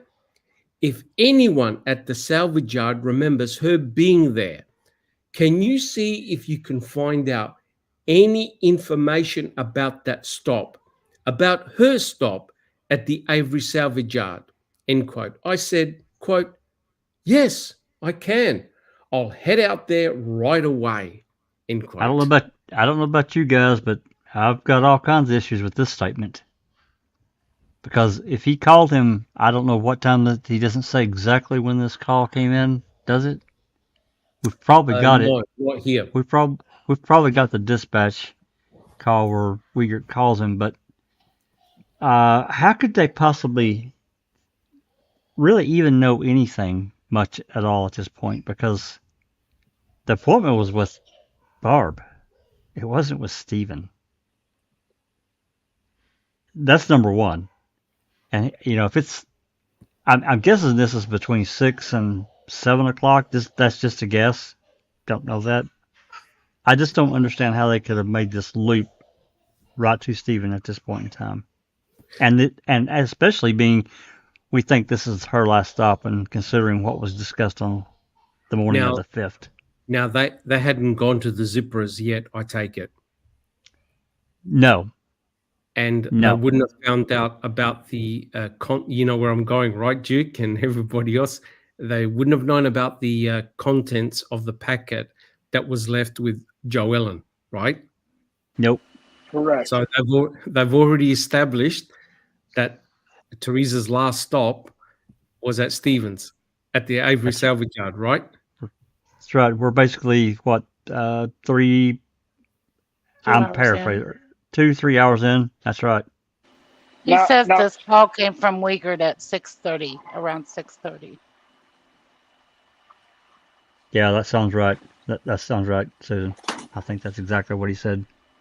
And according to Ken Kratz, in his book, Mark Wiegert went to him and said, "You won't believe where Teresa went," right? That's right. Now was it and you guys might remember, because I can't remember off the top of my head who it was, but isn't it on the 4th then, the following day, that someone says their timeline, that was now the zippers was the last stop? Yeah. Yep. Morning. Yeah, but I thought on the 3rd that Colborn bumped into Stephen Avery coming out of his mother's house. He did. On the 3rd, correct. On the evening of the 3rd, he went out there by himself. And this is the one that he didn't write a report on until, I think it was the end of June 2006. That's correct. It was roughly about 7:15, I think this was, because he ran back. He had 5 minutes to go and make a call. Because he said it took him 5 minutes to run from his mother's house to Avery's, Stephen's trailer to make a telephone call or to receive a call from Jody. I can't remember the specifics on that, Jay. It was something discussed recently from Foul Play about 2 weeks ago. We done something. We either read something or something was played. Yeah, you've got a better memory of it than I do. I got too many calls swimming in my head. Yeah. But say that again, JD. What was your question? And Andy Colborn supposed to have gone straight to Avery's. He went to go to speak to Chuck or Earl, but in doing so was approached by Stephen coming out of his mother's house because he just had food with his mother. Right, dinner. That's right. And then they were saying that Avery had to go home straight away to his house, to make a call or to do something, because they were also going to somewhere else.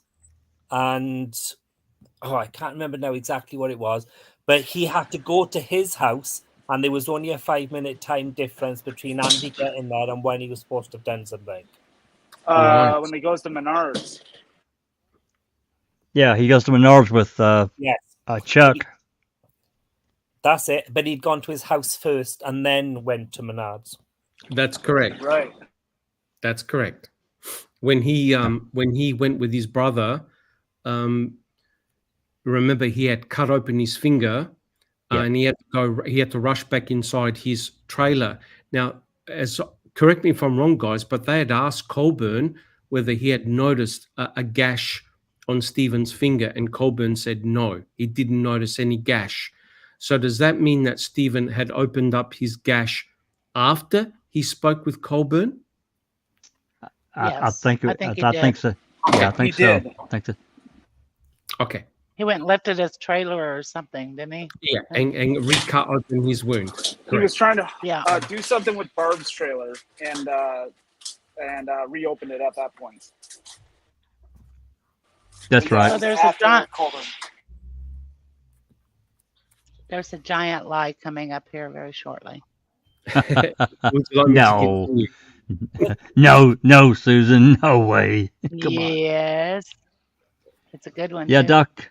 I didn't see any questions, so continue on. Yep. We're up to the part as I remember it now. Yes, that's correct. Okay, I continue.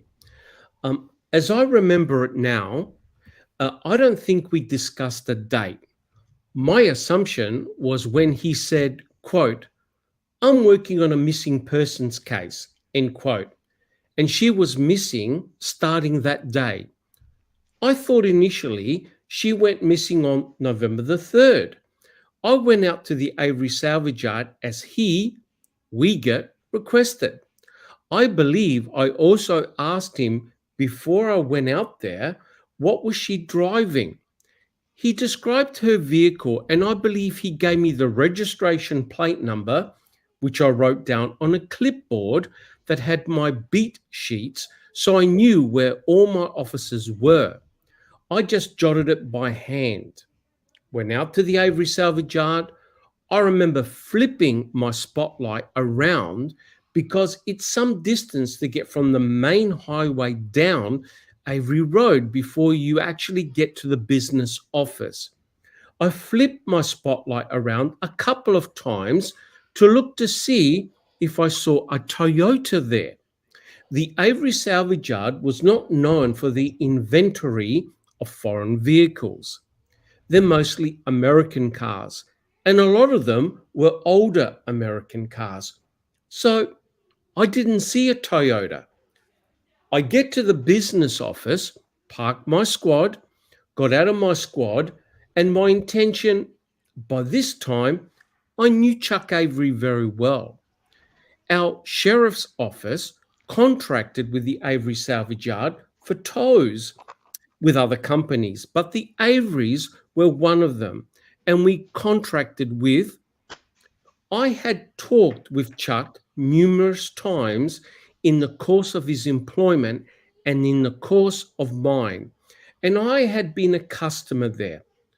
But I remember when I went back there, I hadn't been to the Avery salvage yard in a long time, and a lot of things had changed, so I was like, quote, "Wow, I wonder if Chuck even still lives here," end quote.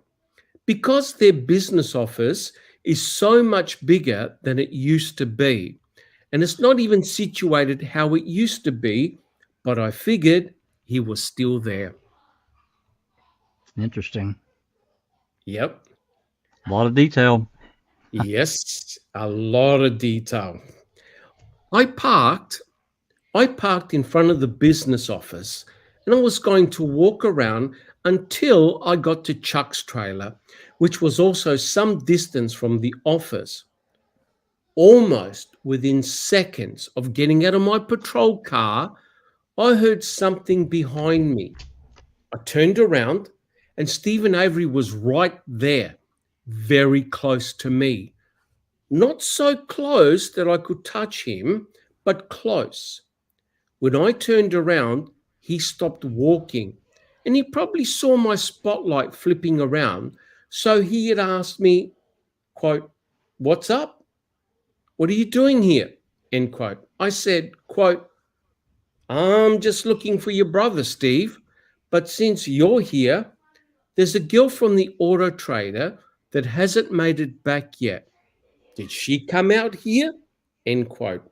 He's like, quote, "Yeah, she was out here taking pictures of a van for my sister's selling." End quote.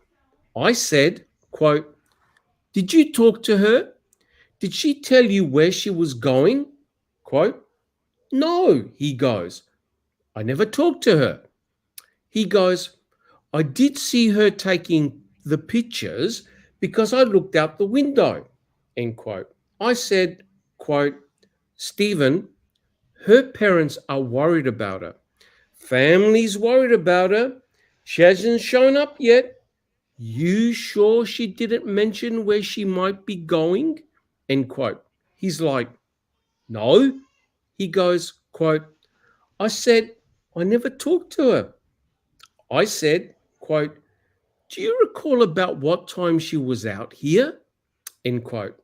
I believe he said between 2 and 2:30. I said, "Okay." I didn't search at all. Yeah, I'm sorry. I'm sorry. I don't believe him. That's just what his police report in the end of June 2006 says. Yep. Yeah, I don't either. To me, it's completely irrelevant. When they're all getting ready for trial, he adds that little bit in there. Well, I mean, if you know, everybody knew that she had come there. Why wouldn't somebody have said, or why wouldn't he have said, we know she went out there, and he's saying he didn't talk to her, so we got a problem here immediately. I'm sorry, not buying it. Now this is the same. No, go for it. When you go, I was just going to say, Ali's got a reply from Carla. So if you want to just unmute, Ali. Yeah, thank you. Okay, so Carla said no one as of yet that she knows of has bought the property. She said there's a few that still are interested, and she was told, but the guys still own it for now and still will for a while. She said, I asked her if she knew who was trying to buy it. She said she believes 2 of the gravel companies are interested and 1 or 2 individuals, but she hasn't talked to them much to find out much more about it, other than they're planning on shutting down hopefully within 2 years. Thank you, Ali. Oh, wow. Yeah, so there's that. And also she wanted, well, I don't know if this is the time to do it, but she wanted me to tell you something about a rumor. Sure. Or clear up a rumor. There's a rumor going around that Chuck and Earl told Papa Avery that he had to choose between Stephen and them. I heard that. Yeah, she said she wanted me to let everybody know that's not true. And that's not why he didn't go to see him. But she said that the family's actually getting along better than ever. So it's definitely not true. And she wants everybody to know that, because Stephen's girlfriend's starting something. I think it is. Somebody in that group is. Oh no. So I think that's where I saw it from. Yeah. I'm not in that group, so I wasn't sure what she was talking about until she said that. But yeah, I've heard that rumor too. So it's getting around. One of the Facebook groups, Ali? Yeah, the Stephen Avery Guilty or Innocent or something like that, she said. I'm in that group, but I only go there every few days because I end up finding something that I have to respond to. I just can't. Most of it I just scroll on by, but sometimes if I'm in there, I'll find something that somebody says. It's like, no, I got to make a comment anyway. Hey, there's Neverly, darling. I'm not. Yep, Neverly. She says, question. Can Dr. Silkman read the last part again, please? Hi, lovely lady. About what Stephen said to Colborn, supposedly. I would imagine. Yeah. Yeah. Right. Doc, you want to reread that little part for Neverly again? What Stephen allegedly said? Where he goes, he's like, no, that part there? Yeah. Okay. I quote, he says, no. He goes, I said, I never talked to her. I said, do you recall about what time she was out here? I believe he said between 2 and 2:30. I said, okay. And the next bit is, I didn't search at all. But this is something very interesting, guys. This is the same night when both Stephen and Chuck go to Menards, right? And Stephen sees the tail lights near his property and they turn around to go back and investigate, but don't find anything. That's right. Now have a look at have a look what Colborn says next. Do you want me to read it? Please. Okay. I was in my patrol car. I just flipped my spotlight back and forth because I was looking to see if there was a Toyota parked anywhere along Avery Road. I did not search anything. Could it be that he drove down the gravel road looking for Teresa's Toyota RAV4? Well, that wouldn't make sense, though, Doc, because he didn't have the numbers right.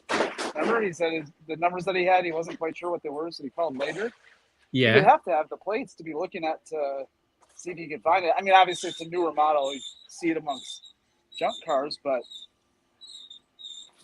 They also drove back there and had a look and didn't see anything.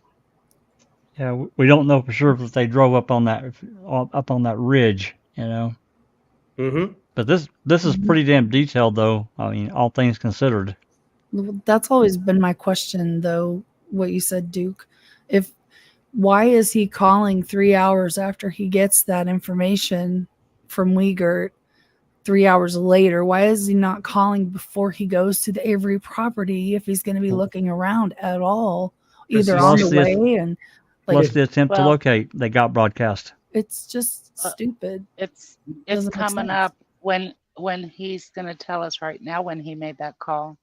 This is the big lie I was referring to. Yeah, oh boy! But do you notice what his fallback position was? He said that the Avery salvage yard doesn't have foreign vehicles. Now, how the hell would he know if he hadn't been there for several years? Right. He's a car nut. He knows what they have. Little drop in there.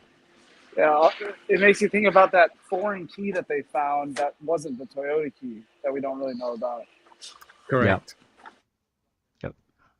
Would you like me to continue? Please. Okay. It struck me that there were quite a few times that Chuck Avery would bring Stephen. I think he was trying to teach Stephen how to run the tow truck. So I bumped into Stephen a couple of times. And there was a time or two while he was hooking up to the car or something, I would try and start a conversation.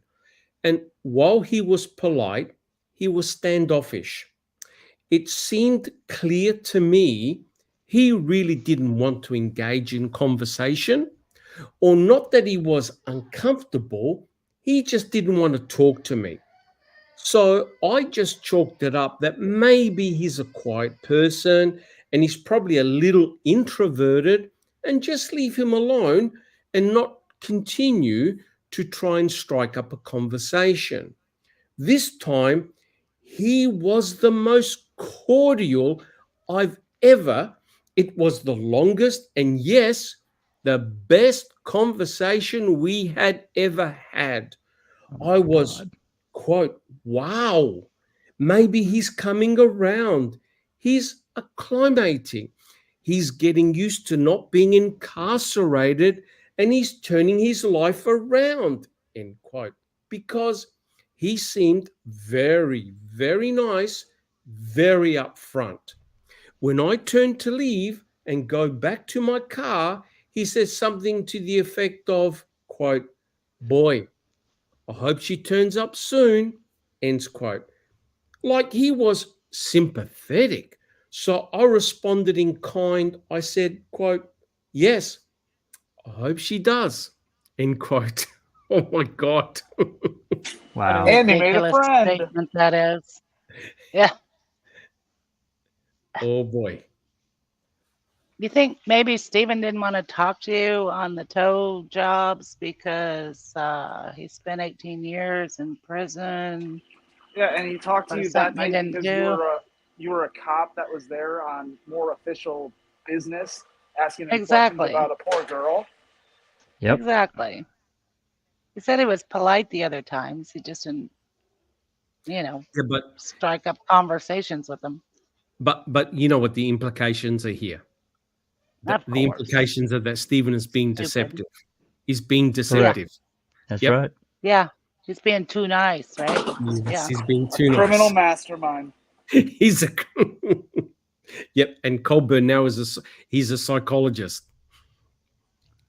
Cherie says we all know friendliness is a sign of a murderer. Yeah, correct. He's got those those different personalities. The criminal mastermind side, which apparently at this hour he is, and then at other hours he's the biggest idiot that the world has ever seen in regards to crime. Correct. Jack 61, would you like me to read one more page and we'll flip it We to have- somebody else? We have one question that I marked. I think we should probably go ahead and get to it now before we get too much further away from it. Alice, if you want to read that one out, if you're still here. Alice still here? Yeah, she is. Yep, Danny Brewer fan. Colborn was thinking she went missing on 11/3. This conversation seems off if he is thinking today and Stephen is thinking 4 days earlier. Yeah, well, that's possible. That's possible. Danny Brewer fan. Don't know. Okay, Doc. You can continue. Yep. Awesome. I get back in my patrol car. I called the deputy inspector for operations, who would be my boss, and inform him that Calumet County is asking for assistance in looking for a missing person they're working on. One of the places that she had been at was the Avery salvage yard that allegedly was last stop for the day. And the deputy inspector for operations says, quote, well, you better give the detectives a heads up on this case, and she's in our jurisdiction, end quote. I called Lieutenant Lenk, told him about it, and Lieutenant Lenk says, quote, I'll probably be sending in a detective. I don't know what kind of follow-up we're going to do tonight yet, but yes, I'll probably be sending a detective in, end quote. I don't know if he said he was coming in or not. I called Lieutenant Uyghur back and I said, quote, I went out to the Avery salvage yard. This is what he told me. I didn't see her vehicle out there, end quote. However, I think let me start again. I also called the dispatch center. I shouldn't be saying this, but when I was talking on the phone initially with Lieutenant Uyghur, I didn't pull my patrol car over to the side of the road. I had the phone kind of cocked under one ear like this. I was riding on my knee and it was difficult for me to see the plate number that I had written down. And I was pretty sure what it was, but I said, geez, I better verify this. I did call the dispatch center. I said, hey, run this plate number. Tell me what it comes back to. They ran it for me, and I called on my cell phone because at that time, every person who is wanted or is committing criminal activity had a scanner in their house, presumably, so they knew when law enforcement was coming. I wasn't going to put out that plate over the radio just yet because Lieutenant Wiegert had mentioned that there were more than one place in Manitowoc County where this girl had stopped. And if that person had a scanner, I didn't want them harming her if they didn't know what we knew she was missing. Oh my God. I got so many problems with this. It just, we don't have time tonight to talk about all of it. But What's the number biggest one, problem, though? The very biggest problem. well, there's He's saying, actually, go ahead. he's saying he made this call when he got back in his car at the Averys. Well, that's We what know he's, what we know yeah, what that's time what, he made this call. right. He's alluding to that. He's completely ignoring the fact of the attempt to locate at 6:43. He's ignoring the fact that he went back to HQ for a meeting, Link's meeting at 8 o'clock, and he was there. He could have verified that information. I'm telling you, I mean, to me, I can't make it work, and I want to make it work, and I can't. Right, especially considering the call to clarify the plates was after the supposed meeting at HQ. Why would that not be something he cleared up when he was there? Right. And also, there's another thing that he's forgetting about. I guess he figures the general public doesn't know. They have whisper mode that they can engage. Unless you have a crystal in your scanner specifically for that frequency, you can't hear it. You'll hear clicks and beeps and all that shit, but the actual conversation is blanked out for the general public. Again, unless you have a scanner with the proper crystals or whatever to receive that frequency. They use it all the time. They use it to this very day. It's called whisper in some counties. It's called ghost. It's called different things depending on which system they're using. So he's forgetting about that too. But don't you think though that entire story about the fact that he had to use his cell phone to do a plate check is completely ridiculous? Because for example, Teresa had been missing since October the 31st. We're talking about November the 3rd. So was he of the belief that whoever had committed this crime was eagerly waiting by their scanner, waiting for the police to say, "Oh, we're looking for Teresa Hallbach"? Well, they had to tie that up with Avery. They're trying to tie this end up of Avery, setting up a scanner at his house, his trailer. Yeah, that's what he's doing. Yeah. Has he said this before this 2018 statement ever? No, I haven't heard about this. It reminds me of the famous The Holy Ghost report where I began to put things together. Correct. It's written in a narrative. Correct. That's right. Written in the narrative. I just don't believe the scanner story. I think they had to try to make this work out. I'm not buying it. I'm just not. And I'm not saying Colborn did anything wrong. I'm not. I'm just saying I can't make this work for the reason that he used his cell phone. It sounds like a cover story to me, actually. Yeah. Trying to basically explain why he used his cell phone to ring up dispatch. And now comes the narrative of the fact that he was writing down the number on a scratch pad on his knee. But he never said that. Correct me if I'm wrong. He never said that during the trial. No. This came up in convicting a murder. We've never heard that until then. Right. And Jeremy Kiefer says in chat, honestly, never heard of a whisper frequency. We never had it. All of ours were able to be scanned. Yeah, they talk about the whisper mode in the calls and radio. yeah, it was a thing for them for sure. Yeah, and they talk about being able to hear it, but certain radios, I'm talking about police radios, they could hear it, but they couldn't respond because those radios have to be equipped with whatever to make it work. But yeah, it's a thing. It's been around a long, long time. I can tell you that for sure. Long time, decades. Okay. Last one. I think. Yep. Yep. I was just gonna say about that whisper mode. That's why there was a call on the 7th around the Cuss Road time where someone said, we're at Phil Roars, and someone said that they found a body, and he said, I can just tell you based on what I've heard. I've got my thoughts, but he hadn't heard any official. That was the guy that pulled into that restaurant, wasn't it? Bob. Bob Patron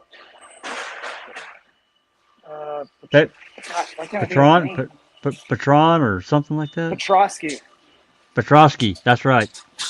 Bob Petrosky just pulled into Phil Roars, which was a restaurant, like a lunch spot for a lot of these guys. Yep. And the what he had just heard upon walking in there is that they had found the body. That's right.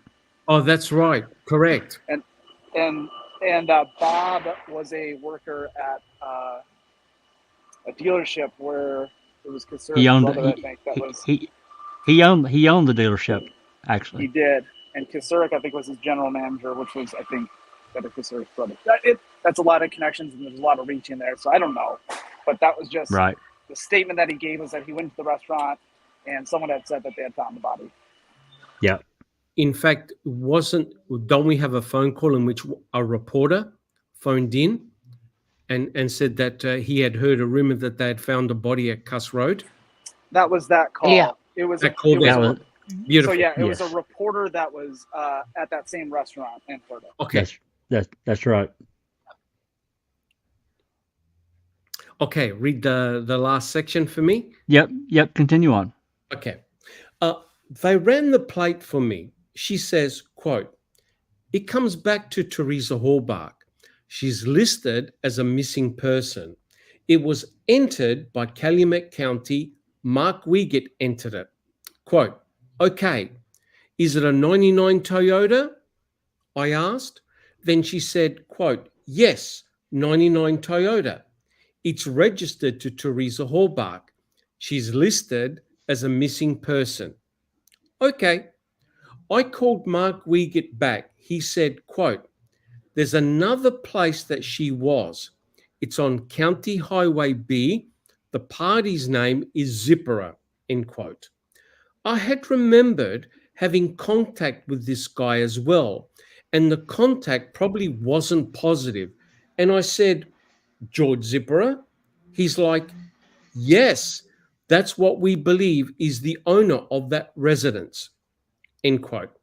We don't know if she had contact with George Zippera, but she had gone to the Zippera's residence to also photograph the car. Quote, all right, I said, it's getting late. I've got to get back with the patrol car, but I'll swing past the Zippera's residence before I come in. I did. There were cars in the driveway, but the house was black, totally dark. I knew that there were detectives coming in.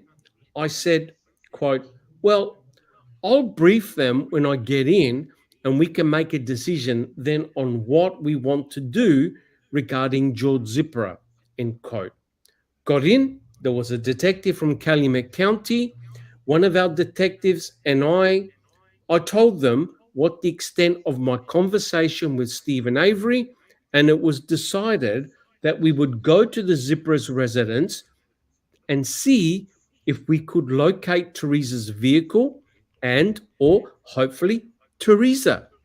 That's what we did after I was completed with my patrol duty. So maybe an hour after I was done on patrol, we were at the Zippera's residence. Wait. Well, and that's when he made the call for the plate. Yeah, he got there before the others did. Yeah, he did. when they left headquarters, he got there before the other two. That's right. Which was And that's when he made that and Avery call at 9:22. at That's right. 9:22. He's saying he made it before he even went back to headquarters. That's right. Right. That's what Yeah. that's what he's alluding to there. And if you notice in the interview, the parts of this that are actually played in Convicting Murder, that part's not played. Yep. Yeah, I guess I'm really confused about this. I mean, he's obviously either misremembering or, again, when you're having to tell a story and you're not truthful, it's really hard to keep all the details consistent. So it could just be a situation of he's giving it his best shot again. Can I just bring something up about this 99 Toyota where it says we get why get did it into the system in Calumet? I was listening to the duo detectives or whoever they are that's just done this. They're talking about the case and going through case. Oh, the and I sent Jack a message. The defense diaries. Yes. And it said that Teresa Hallback's mother, Karen, said to law enforcement that she drove a 99 Toyota.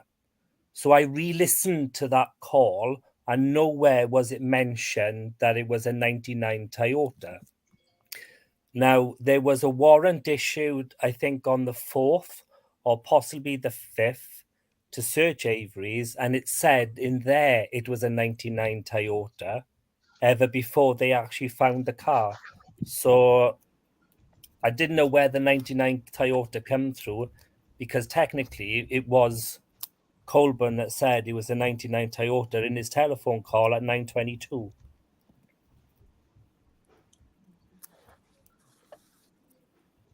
Now, where are you reading this from? You just had something on the sheet now that said we get entered it into the computer being a 99 Toyota. It was on the last paragraph that was just read out. But Karen didn't say 99 is what Karen he's saying. never said it. So when you read the warrant from Mark Wiggett, I think his name is, or Inspector Wiggett, he put in there that it was a 99 Toyota and put his registration down and said Karen Hallback told him on the call that it was the 99 Toyota, but it wasn't in the call. Do we have the call between Karen and Wiegert though? We do. We do. Yeah. Yeah. Can we play it? Yeah, I reckon we should play it. Yeah, I'd play it because I'm sure I've listened to it, but obviously I can't remember it at this point. Okay. Now pop it on the stage here. Just a second. Well, I've got to stop sharing. I got to stop that one. Okay. No problem. Yeah, here we go. And this call was on the 3rd. At 2:37 p.m. 2:37. All right, here we go. Wait, does she? I'm sorry, real quick. Does she talk to anyone else other than the dispatcher here? No.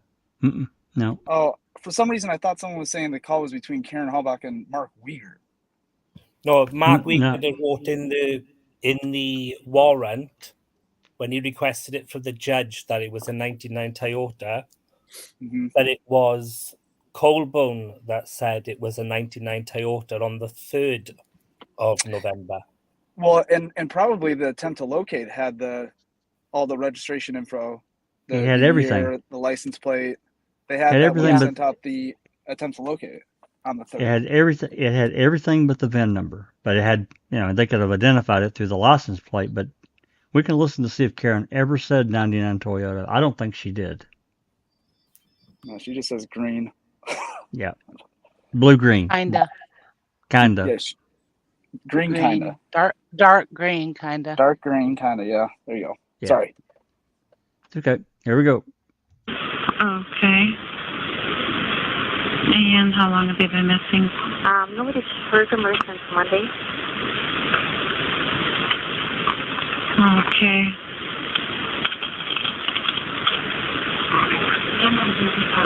Hang on one second, please, here.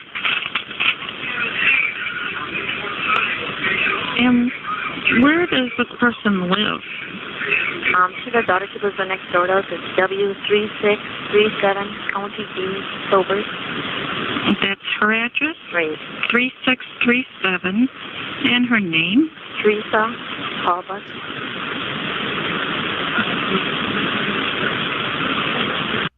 Okay. And your name? Karen Colborn. Karen? Karen. Karen, T-E-R? K-A-R. K. Oh, Karen, I'm sorry. That's right. Okay. What relationship is she to you? My daughter. Okay. And how old? She's 25. Okay. Do you know where she was last seen? She works for Auto Trader. They had gotten a fax from her on Monday at 10:31. They had faxed her today, but they don't know if she got it or not. They haven't heard from her. And we haven't talked to her since Sunday. She was over here. Okay, she works for Auto Trader. And she's also...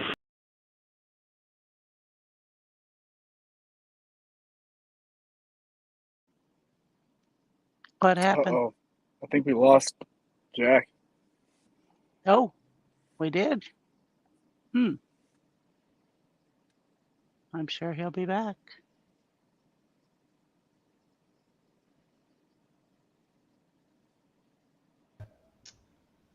I apologize. I got through out of StreamYard. It just said nope. I know y'all could hear it up until that point, so I'm just going to back it up just a little bit. Yeah, I don't know. I don't know what StreamYard does this. I'll back it up to right. Yeah, about right there should be good. All right, here we go.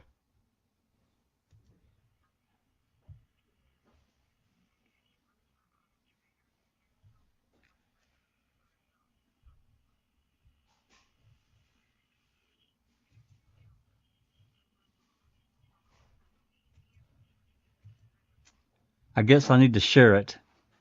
That would help a lot. Yeah. Yes. Because we can't hear it. Yeah, no mistake. Okay.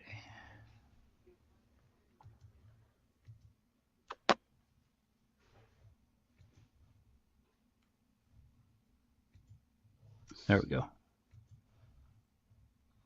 right, here we go. over here.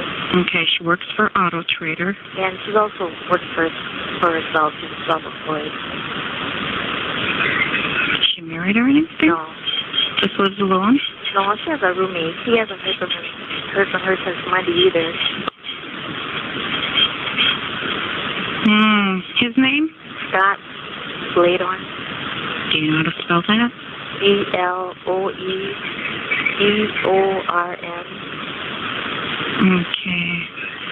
What is Teresa's middle name? Marie. And her date of birth? 3/22/80. Okay. Your address? W3559 County B, Gilbert. And you said 3559? Right. 3559. And your phone number? 989-1098. Okay, 989-1098. Right.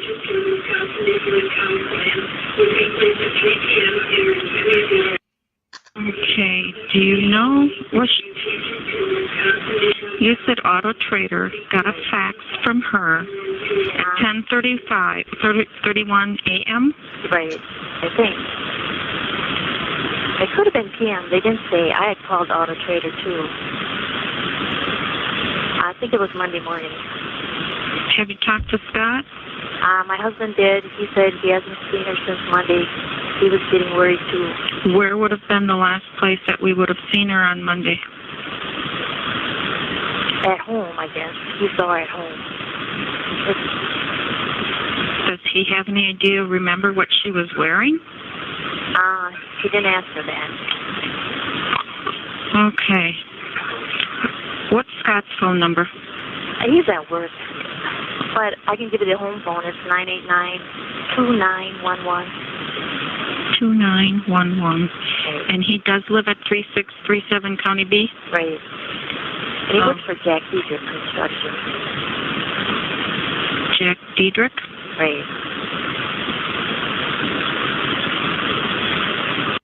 Okay, does she have any medical conditions or anything? Anybody have any idea why she may not have returned home? Did they have an argument or anything? We don't know. She doesn't have any medical conditions that we know of. When does he get home from work? Did he say when he returned home from work? Okay. They'll want to go over there and talk to him, see once, if they had an argument or anything that she maybe took off because she wanted to. They're not boyfriend, girlfriend or anything. Oh, they're not? No, they're not. Okay. And the last she was seen was at home. Do you know what she drives? She drives a RAV4 Toyota with a dark green color, kind of. Dark green color, kind of. Do you want me to say what it says in the search warrant? Please. It says Hallbach stated that her daughter was driving a 1999 Toyota RAV4 dark blue in color. Nothing wrong with that, Doc. Nothing to see there. Nothing wrong at all. When was that written, Doc? Mistakes were made. Let's have a look over here. They got a fax of this search warrant on November the 5th at 8:59 p.m. And it's, let's have a look. No, that's the only information I've got on that search warrant. November 5th? November the 5th, 2005 at 8:59 p.m. Calumet County District Attorney. Interesting. How did it go from what Karen said to just dark blue? Because of what Pam of God said. This one's more blue than green. Yeah, she did say that. It's so confusing. This could be it, but this one's more blue. Yeah. Didn't Wiegert go out to the hall box on the 3rd? Mm-hmm. Yeah, he did. And talk to them. I mean, they may have told him then that it was a 99. It was after Leslie Lemieux went. I think somebody else was with her. I think it's very possible they could have figured out like that registration information either when they were out of the hall box somehow. Well, I mean, really I mean, if they had the registration, they could have certainly figured it out right away. Right. Yeah. Or like an insurance card or. Yeah. They would have probably known it was a 99, Yeah. Or Ryan gave them all the specs, Right. Right. Investigator Ryan, can't forget about him. Yeah, unofficial law enforcement. Yeah. Are we good on this call? Where she got her pap smears. He probably knew what year her car was. Yeah. Are we done with the call? We don't need to listen anymore. This Yeah. We just want to. No. Okay. Yeah. Okay. Yeah, very interesting. And then, of course, back to the Colborn statement. Yeah, very interesting. Okay, let me get this back on the screen here so we can continue on.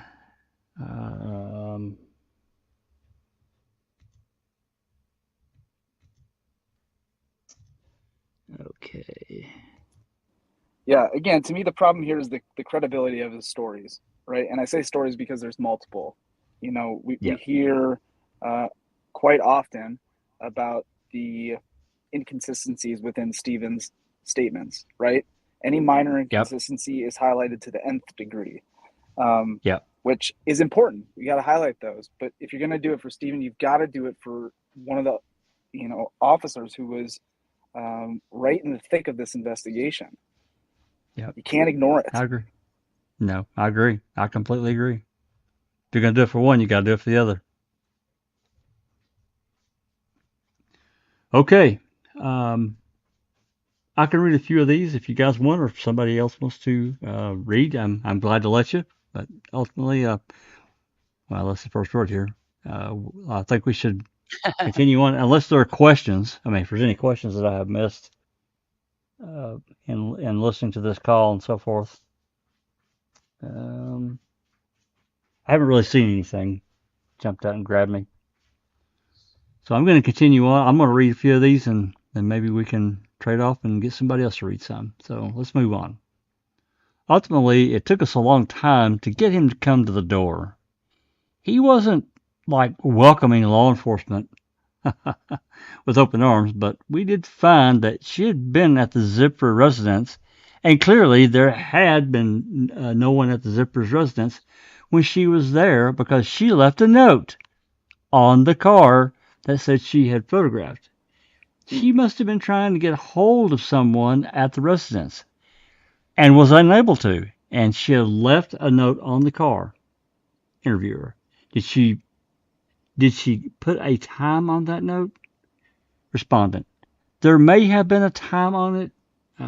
I don't recall what it would have been, though. Interviewer: Okay.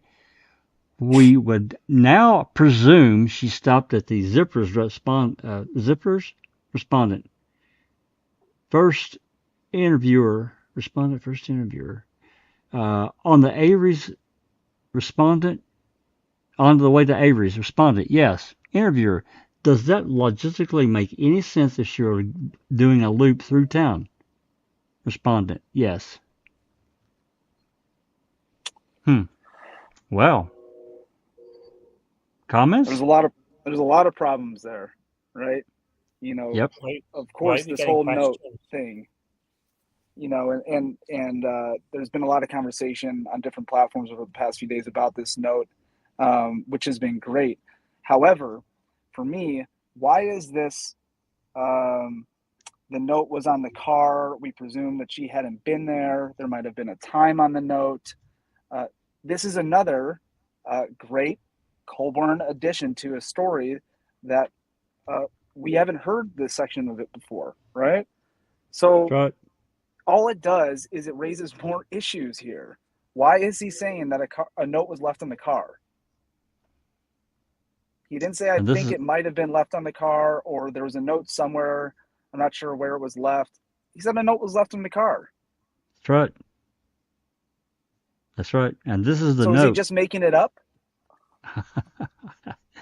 Like, is he an idiot or is he an idiot? One of the two. This is a screenshot. Both. This is a screenshot from Convicting a Murder that Avery Wade snatched, and I liberated it. But thank you, Avery Wade, if you're listening. This is the screen grab that you took. I could have gotten it, but you already had it handy. So clearly, somebody with transition has had access to these different pieces of evidence, because this is allegedly the note. And I can zoom in.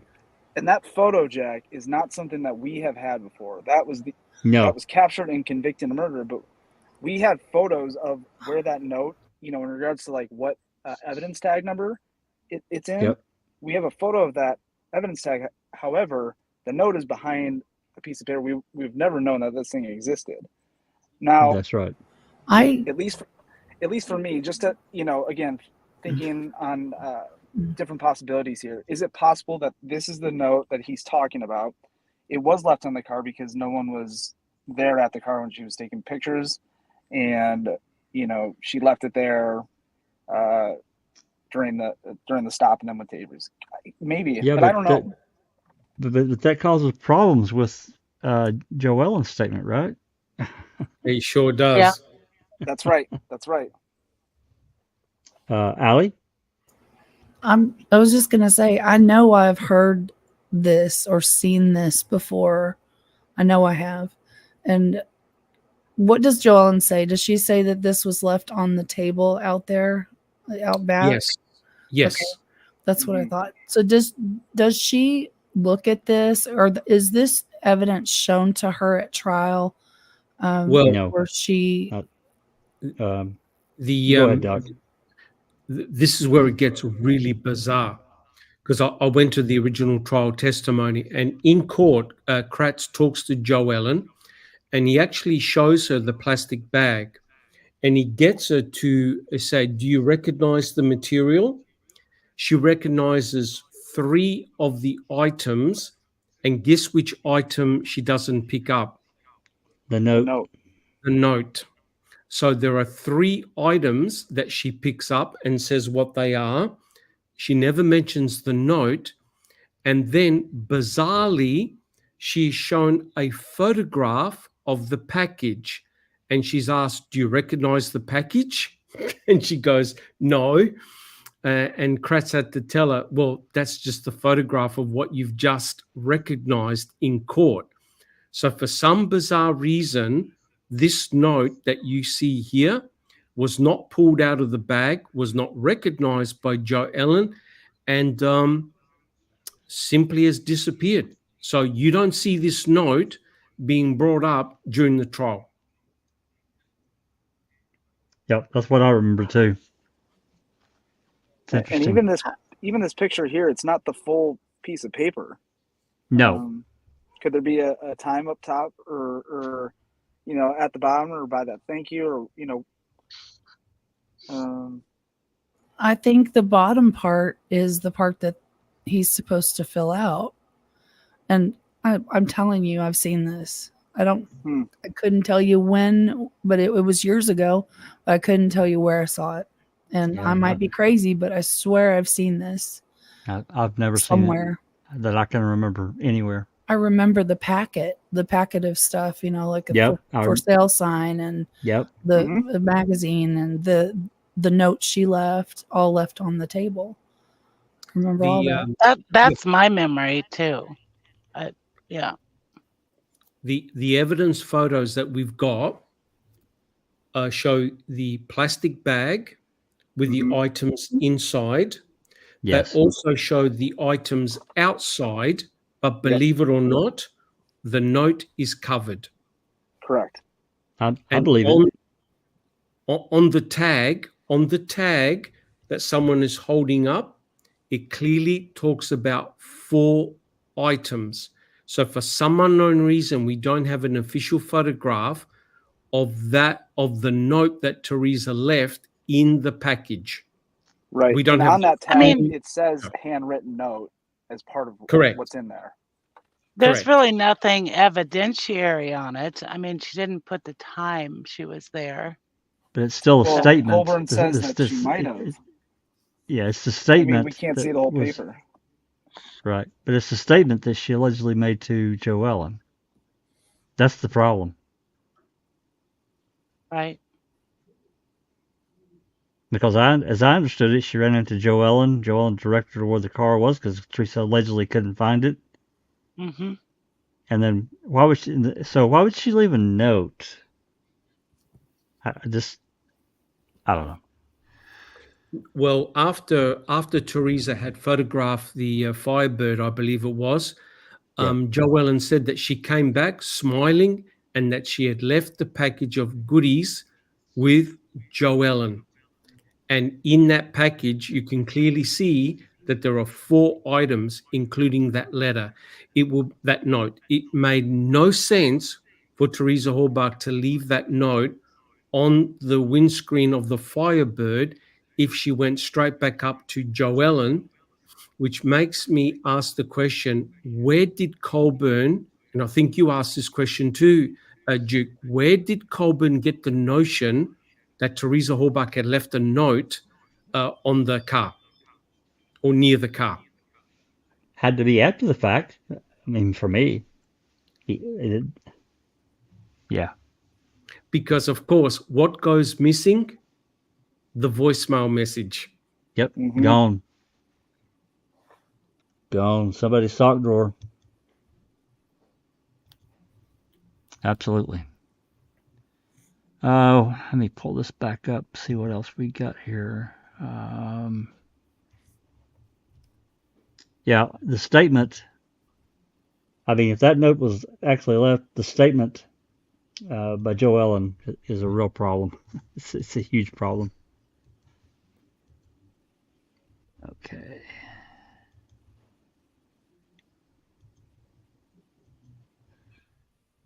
Is there anything else said in here that we need to cover? Did we cover that one pretty good? Yeah.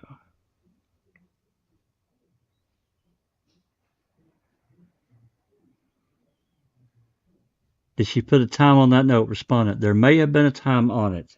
Don't recall what it would have been. Anyway, all right. I can't really think of anything else. Is there any other questions popping in people's heads? In the MTSO report, it basically states, and I'll quote, the date on the document indicated 10/31/05, but did not indicate a time that Teresa was at the property.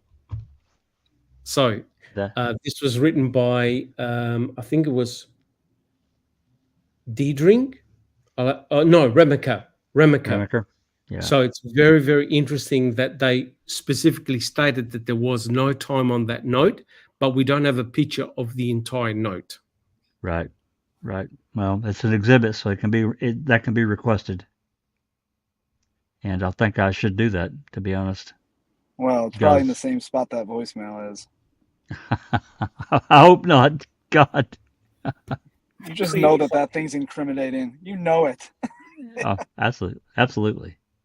A query I'm just going to say was, if she's taken the photographs of the car, wouldn't she have wrote the serial numbers down to the car photographs on that slip? Say that again, Jay?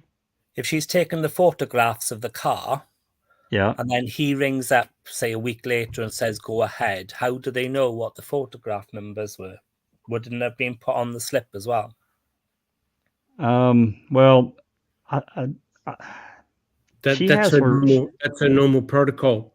Yeah, she has her appointment. Yeah, she has her appointment sheet, and I'm guessing that each file is numbered, the photograph in the camera, and she sends that back. I'm not exactly sure how she relayed each person's appointment with the photograph number on the SD card, but she would take that and put it all with the SD card and her sheet and mail it back to Auto Trader. So it's somehow captured somewhere that they know which appointment belongs to which vehicle or whatever's being sold. Yeah. I can't tell exactly what that is though, Jay. Because the date is wrong as well when you look at it, if it says the 26th of January, because it still says 2005. Well, no, but the other photo's correct though. The other date's correct. It says that she was there on 10/31, and then there's it's something you have 12 weeks. 12 weeks. Ad expires on 1/26/05. Oh yeah, it should have been 1/26/06. Yeah, she wrote that wrong. So. Okay, everybody ready? Let's move on. Just before you start, Danny Brewer fan's got a question. He says, Auto Trader has those pictures from zippers, right? Could they all be off on the day, or could it be way earlier? No, they don't have those photos. No. That SD card is gone, as far as we know. The photos that we got that were for Auto Trader was from that SD card that was in the cargo area of found in Teresa's RAV. There's like, I don't know, I can't remember. What is there, like 4 or 5 photographs or something?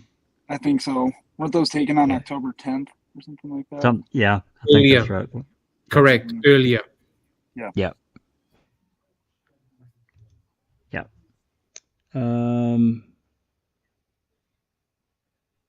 They're all good, Jack.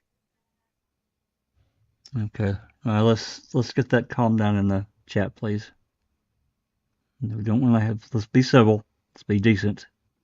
Just take the high road. Always. All right. Here's the next bit. When I was on patrol, I worked a schedule that was 6 days on, 3 days off. So it takes I'm not exactly sure how long, but it takes a while before you have a Friday, Saturday, Sunday, or a Saturday, Sunday, Monday off in this particular time. Oh, in this particular time, November 3rd was a Thursday. I had Friday, Saturday, Sunday off. So I was looking forward to getting out of there and having a weekend off because I had children at home then. They always had activities. We made plans with our neighbors to go out to dinner on Saturday, so I had a pretty full weekend planned. Friday, at that time, my wife is a nurse. She worked at a hospital in Green Bay, so I don't think she was at home on Friday, November 4th. Okay, that's different. So it was my responsibility when she worked and I was off to get the kids out to school and make sure they get to school on time. And then we had lost my wife's father in 2001, so I made a habit every day, whether I was working or not, on checking on my mother-in-law and mooching lunch off her. This particular day, I went into town. She lives in the city of Manitowoc. Mooched lunch, then I probably ran some errands in the city of Manitowoc. Went back home, spent some time with my neighbor once I got off work because we were finalizing plans for the next day. When my wife got home, I think we just stayed home and watched TV on that particular Friday night. Didn't really do anything. Any comments about that? Improved memory from way back, says he didn't remember what he did on his day off. Well, he's going to explain why he didn't remember. Yeah. Oh, okay. Here's why I lied. Yeah. Saturday comes, my wife and I are both off. I believe that day, but somewhere around 4, I get a call. It is the patrol supervisor. He tells me Teresa Halbach's car has been discovered at the Avery salvage yard and requests that I come into work. That right now they're providing security at the Avery salvage yard, and they need every able-bodied person they can get a hold of. It really wasn't like I could say, well, no, I have plans. It was like, you're coming into work, and what time can you be here? I said, I'll be in as soon as I can. Put on my uniform and headed into work. That first night they had me, it was pouring rain, and I had to sit somewhere right near the business office and make sure that nobody went into this far corner of the Avery salvage yard where I was assumed the vehicle that they had located was sitting. I never went back there. I don't know if that's what was back there, but my assumption would be that they didn't want anyone back there. There's a bunch of lights back there. I'm pretty sure that's where Teresa's vehicle was. Like he doesn't know for sure in 2018. Yeah. That's where the RAV was. Give me a break. He couldn't say, I found out later that's where the RAV was. He had to pile on all this other stuff. I didn't know. Yeah. Okay. At some point, my supervisor asked me to run someone who had been there most of the day back to the department and then come right back. I did that, and when I got back, the supervisor said, I think it looks like the entire case is going to be turned over to Calumet County Sheriff's Office and the Department of Criminal Investigation or Department of Justice. I'm sure I asked, how come? They said, well, it may not go well if Manitowoc County Sheriff's Office is again investigating a member of the Avery family. I could see the logic in that, so I said, all right. I started gathering up my things. I had to come out there with some equipment because I didn't know what was going I didn't know what I was going to ask to do, so I'd thrown my 35mm camera in the car. I'd thrown some other evidence processing equipment in my car, so I wanted to make sure I wasn't leaving anything behind when one of our detectives came up to me and said, you're not going anywhere just yet. we have some discussions. We're having some discussions. Calumet County Sheriff's Office is no bigger. As a matter of fact, I think it's a bit smaller than Manitowoc County Sheriff's Office. It's a lot smaller, actually, and he knows that. And we're going to need help processing a scene as large as the Avery salvage yard. I said, okay, this is what my supervisor told me. And he said, I'm telling you, I'm getting this from the people who are running the case. Any comments? Yeah. Yeah. What Colborn is doing is de-engineering what took place. Mm-hmm. So he's got the benefit of hindsight.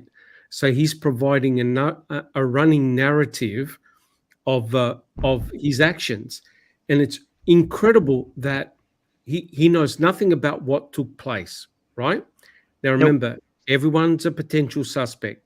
Yet he does a Pam of God. Right? What did Pam of God receive? A direct number to Sheriff Pagel, a map, and also a camera. Yep. And interestingly, Colborn decides to pack a camera and also some equipment for evidence processing. So did he just forget that he's not part of the crime lab, but he got ready just in case? Yep. Did he also take it all into the command post? Because he says he's gathering it up. He must have. Want to leave anything I behind. think he put it in his car. I believe he put it in his car. Well, that's what he said. But when he's getting ready to leave, he's gathering it all up. Yeah, right. So, he's already got that shit out, right? That's how that reads. It does. Yeah. There's no reason.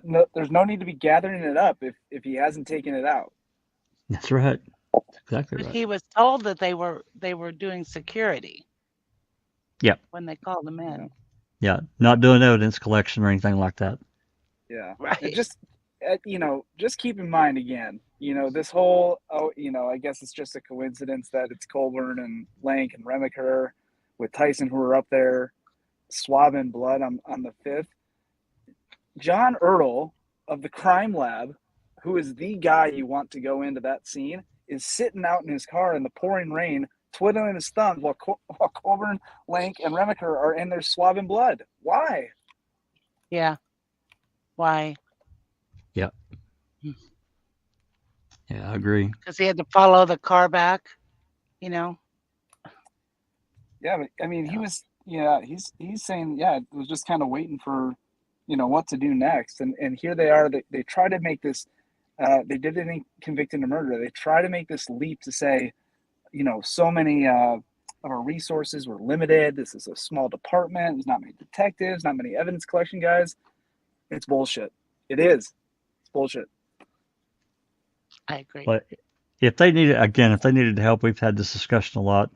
There's a lot of different steps they could have taken instead of this falling back to this mutual aid thing, which I'm sure is well and good, especially county line car wrecks and other car wrecks and so forth that happen. But from an investigative point of view, or even being on scene, choosing Manitowoc to be there. And Colborn even says there, when asked, why is it being turned over, and he gets an explanation, and he says, well, logistically, I guess that makes sense.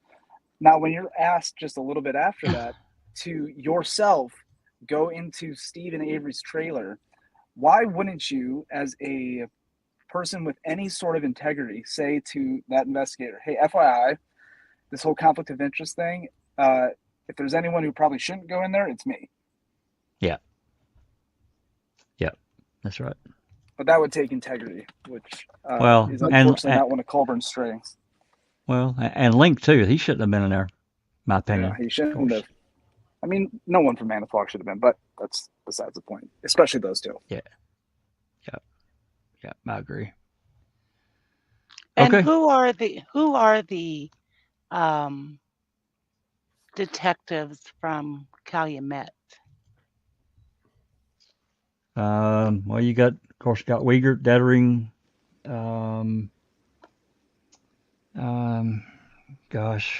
I mean, you got some more higher ranking ones, but you got, I think, Reimer, wasn't he a detective? I mean, why don't they have those guys going into Avery's trailer? Well, at minimum, they should have, but in reality, it should have been the crime lab. Yeah, they could have just sent John Ertl and his team in there. They weren't doing anything at the time. It was there. I agree. Yeah. That's right. There's no reason Can't he get shouldn't that have one. gone in. And remember what he said. The first thing I would have done is I would have taken pictures. I would have, done XYZ. We wouldn't have had Colborn's little BS wannabe investigator photos that are in there, and there'd be a lot less to question if John Ertl and his team were allowed to do what they typically do, which is process scenes from beginning to end. I know it's a large scene, but for the important bits, he should have been given that right and that opportunity. Yeah. Yep. And so just 2 points here, which is very interesting because that means that Colborn knew right from the get-go about the changing the people in charge of the investigation was going to be Calumet. And it never dawned on him, jeepers, just a couple of weeks ago, I was being deposed, myself and Lenk. And the other damning thing is he never disclosed that information to Sheriff Pagel. No. It never occurred to him to put his cards on the table and say, look, I better step aside, I better play a supervisory role or whatever, hand out sandwiches, but I better not get myself involved. But he did, and he chose not to tell Sheriff Pagel. Not that it would have mattered, but in due course, he left that very important point out, despite being told very early on that the investigation was going to go to Calumet and also DCI. Interesting. Yeah. That was like midday, I think, that they made that decision, like 12:30, 1 o'clock at the latest. But now, am I saying that? I thought so. Right around there, yeah. Okay. I didn't see any questions pop up. I could have missed something. I hope not, but no, we're all good, Jack. Okay, good. Thank you. All right, I'm going to continue on. I'm getting this from DCI, and I'm getting it from Lieutenant Wiegert that I think you're going to have to be utilized in helping process this. I said, okay. The game plan was presented to us that there would be several different search teams made up. Some of the search teams would be made up of officers from different jurisdictions, but our particular search team that night would be made up of Lieutenant Remaker from Manitowoc County, Detective Link, and a sergeant from Calumet County whose last name is Tyson. His first name is, I believe it's Bill. That Calumet County was in charge of every search team, so that it doesn't matter if you're a lieutenant or a sergeant, and the Calumet officer is a patrol deputy. He is in charge of the search team.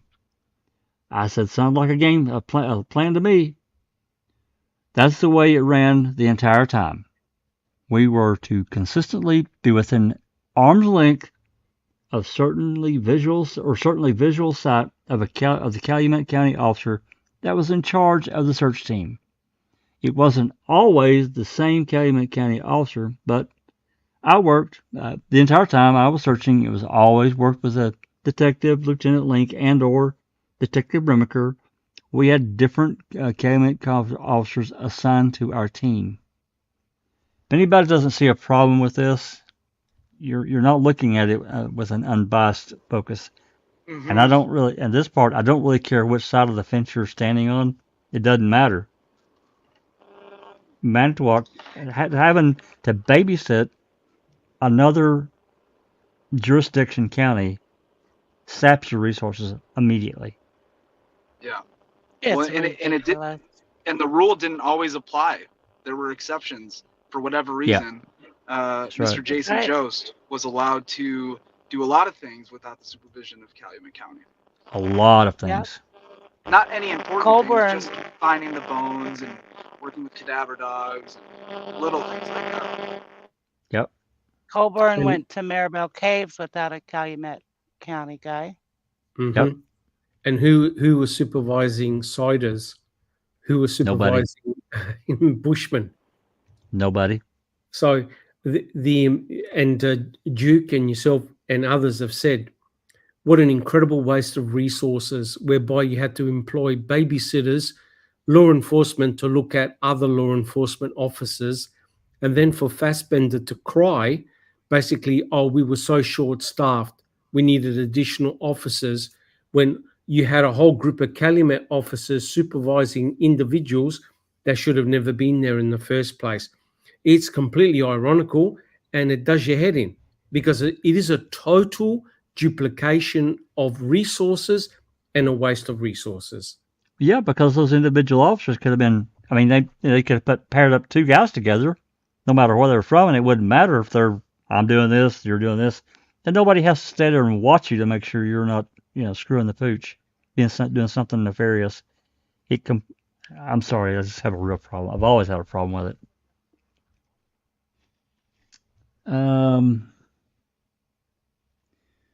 Looks like we're okay. I don't see any questions. Yeah, okay. Let's continue on. Okay. I don't want to run too long. We're approaching 3 hours, so we're probably going to split this into two sections, because this is a 34-page document and we're only on page 13. I don't want to keep people here all night either. So, all right, let's go to this next bit here.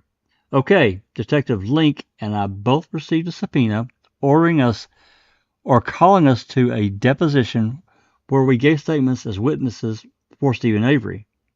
I was asked what the content of the phone call was, whether Stephen Avery's name was mentioned, if I recall the name of the agency and or the detective I had talked to, and my subsequent discussion of the phone call with Detective Link.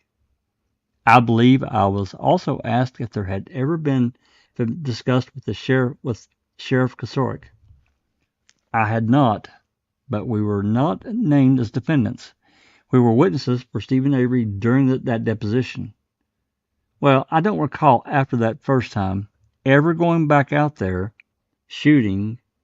I believe that was I then began utilizing the indoor range at our agency. So apparently there's been a question here that didn't get put in. I then began utilizing the indoor range at our agency. It was just more convenient. Interviewer. Plus, you probably passed your respondent. Yes. I did pass my firearms qualification. Practice makes perfect. So he's ran in two statements there. There was clearly a question that the interviewer wasn't put in there. Something got left out, but he's connecting this with what he was talking about earlier with Arlen Avery going out to the Avery Salvage R2 target practice. All right, I'll read this one more page, and let's see here. We're on 14. I'll tell you what, does anybody else want to read? I can hand this off. We'll read the next 2 pages, and we'll probably call it good. That'll be about half the document. Anybody else up Jack, for reading? I just want to read Thor's Clawhammer's comment. He says, what Colborn doesn't mention here, according to Link and Remaker's testimony, is they volunteered to search Avery's trailer. Yep, that's right. Completely left that out, or the fact that the Wisconsin Crime Lab was there and twiddling their thumbs. Mm-hmm. But the important thing is the sequence of events, right? Because they had the search warrant, and remember, it was Remaker and the other officer that actually broke in because the door was locked. And when Remaker went in with the other officer, they'd noted blood. Remember blood? Yeah. Yeah. And I do. Remember, he denied that he went in with Brutus, and Brutus had alerted in the bathroom area. That's right. And interestingly, several hours later, the three amigos go in with their equipment, and they start collecting swabs. And they taking start photos. taking photographs, and they were there, correct me if I'm wrong, for 2.5 hours. I was actually thinking it was closer to 3, but yeah, between that, that's Yep. right. From a little All after 7 while, till a little after 10, I think. yep. All while the crime lab was twiddling their thumbs. Yeah. Correct. Wait That's when they till found you that. read Colborn's memory of what they did that night. Oh boy. Night of the 5th. Jeremy Kiefer asked, do we know for sure that the State Crime Lab of Wisconsin takes over a crime scene in collection and investigations? Anthony Hills, no dockets. Why? Well, I wouldn't say necessarily that they take over a crime scene, but as far as evidence collection, I'm sure that they wanted help, but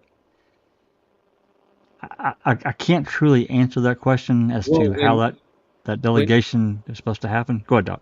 When Errol was questioned on the stand, he actually said what his responsibilities were, and that involves proper documentation, photography, and also collection of forensic evidence. Yeah. So, Shedder should have immediately, I mean, he was out there. He seemed to be the man in charge, at least for a large part of running, making sure people were going wherever to search. I don't know. I can't truly answer that question, not knowing exactly how it works in Wisconsin, or particularly Manitowoc, Calumet County, what they do. It seems to be Well, the fact that they were called in to right. assist. Yeah. And I'm pretty sure it was Remiker that called and asked for them. I think that's right. Or it could have been Shedder. Was it Shedder? Do you remember? There's a phone call. Yeah. I think it was Shedder, now that I'm thinking about it. I think it was Shedder too. Yeah. Yeah. So I would have, I don't know. To me, collecting blood samples and that kind of thing to me should have been left up to the crime lab. Yeah, I think the issue here, the primary issue with like that night specifically, is that I think without outright saying it, what Colborn, the state, the people who believe that this search was, nothing wrong with this search, their excuse to a sense is that the resources were limited, and so it wasn't like they, handpicked Colborn and Lake to go in there. It's just like they really needed those guys because they didn't have anyone else. That's what they're implicating. But in all reality, they had the crime lab individuals who are, if there is someone you want to collect evidence, it's those guys. And it's why they were called out to help with the RAV, because, the officers who were there realized the importance of it and wanted to get those individuals out to help them. So why bring them out for help if you're not going to utilize them for some of the searches, especially Stevens, which obviously, if you haven't listened to any of the calls, they're very interested in Stephen Avery already at this point in time. So you would think that it would be a place where you'd want them to go. Well, I would think so. And they're just trying to be as fair to them. Again, I guess I'm slightly jaded looking at the overall. I mean, that brings in the coroner and what happened there. But it also, for me, it brings up November 9th. And what the hell is his name? From Calumet County, Simple, Lieutenant Simple. He calls, says he finds 2 5-gallon buckets full of human bones. And they don't even discuss bringing the coroner in, stopping what they're doing, and bringing in the coroner to decide or calling them at least and saying, hey, we've got something going on here. What do you want to do? No call, no discussion, no nothing. And so, again, this is not understanding fully how they operate. I mean, it sounds to me like, in accordance with state law, they definitely skirted right around it, but that's just my reading. I'm not a lawyer, so I think a lot of people feel the same way. It just seems like they just kind of operate how they want. So to me, not using the crime lab that was sitting there to collect blood and virus samples and to document, like Doc said, I got a real problem with that. Okay. Anything else before we move on? Nope, we're all good. Okay. All right. This next bit. No, I'm required to qualify with my firearm twice a year, but we usually have a 3 or 4 firearms trainings during the course of a 12-month year. Twice a year, I have to qualify. Apparently, Teresa Halbach did have contact with someone at the Zippers when she went there. Well, that contradicts the note theory. She did also leave a note and brochures of her magazines on or near the vehicle that she had been photographing for the Zippers. I believe she must have talked with one of the Zipper family members. I'm not sure who that is, though, but she had made contact with somebody at the Zipper residence on 10/31 of 2005, in addition to leaving a written material and a note on or near the vehicle that she photographed. Interesting. Another question we can't read. No, he wasn't, to my knowledge. It wasn't a domestic violence kind of thing. I believe there had been I want to say it had been some illegal transfer of automobiles and or automobile parts that involved our detective bureau investigating prior to my making detective. When that case went on, I was still on patrol, but I remembered that George had made himself very difficult to find during the course of that investigation, and I had been asked a couple of times, hey, can you swing by the Zipper's residence, see if he's there? Let him know that I need to talk to him. That kind of thing. I can't specifically say that I personally ever had a negative contact with George Zipper. God, you're lucky. I think the night of November 3rd was pretty negative. Comments? Okay, I'm going to move on. He already said when he was told about the Zippers the first time, back a few pages, he said he knew that wasn't going to go well or something like that. Right. Exactly. And now he's saying he never had a negative contact with George. Right. It's contradictory. Yep. Okay. Next bit. It varied day to day. We generally got our assignments first thing in the morning, so we didn't know from one day to the next what we would be doing that specific day until we got our assignment. Saturday night, Sergeant Tyson from the Calumet County gave us the assignment, so we're to go to Stephen Avery's trailer and see if we can locate Teresa Halbach. Right now, this is still a missing persons case. We don't know what happened to her, but her vehicle is on their property. Just because we're looking for a body, it isn't like we should turn a blind eye to other evidence that might lead one to believe a body had been in there. For instance, if we had gone into Stephen Avery's trailer and not found Teresa's body, but found a huge clump of hair, certainly we would have collected the huge clumps of hair. We went to Stephen's trailer, and I recall that ends. I didn't even know that Stephen Avery had his own residence on the Avery salvage yard property. There had been several months earlier that he had falling out with his family, and he was living in supposed to be ice shanty somewhere. I had no idea that he now had his own residence on the property, and that on November 3rd, when I came to the Avery property, he came out of his parents' residence. When we started walking, or not walking, but we actually drove down this dirt lane towards the other trailer, and I said, where are we going? Because his parents' place is over there, and Lieutenant Remiker said, well, Friday when we went out there, this is where Stephen's living now. I was like, oh, okay. We go up to this mobile home, and we go inside, and quite frankly, I was expecting the residence to be untidy, unkempt, stuff around, junk, who knows what. And I was actually taken aback about how rather orderly and picked up and clean, and it smelled almost antiseptic-like. Wow, it smells like a hospital in here, I thought to myself. And I remember, for fuck's sake. I think Lieutenant Link also commented that, boy, it just smells really clean in here. I was like, maybe this is going to go really. Wait, I read that wrong. Maybe this is going to go really quick because there isn't a lot of stuff laying around that we're going to have to move and tip over and look under. We did. We looked through his entire residence that evening. We did not locate Teresa's body. We looked in every place where a body could conceivably be.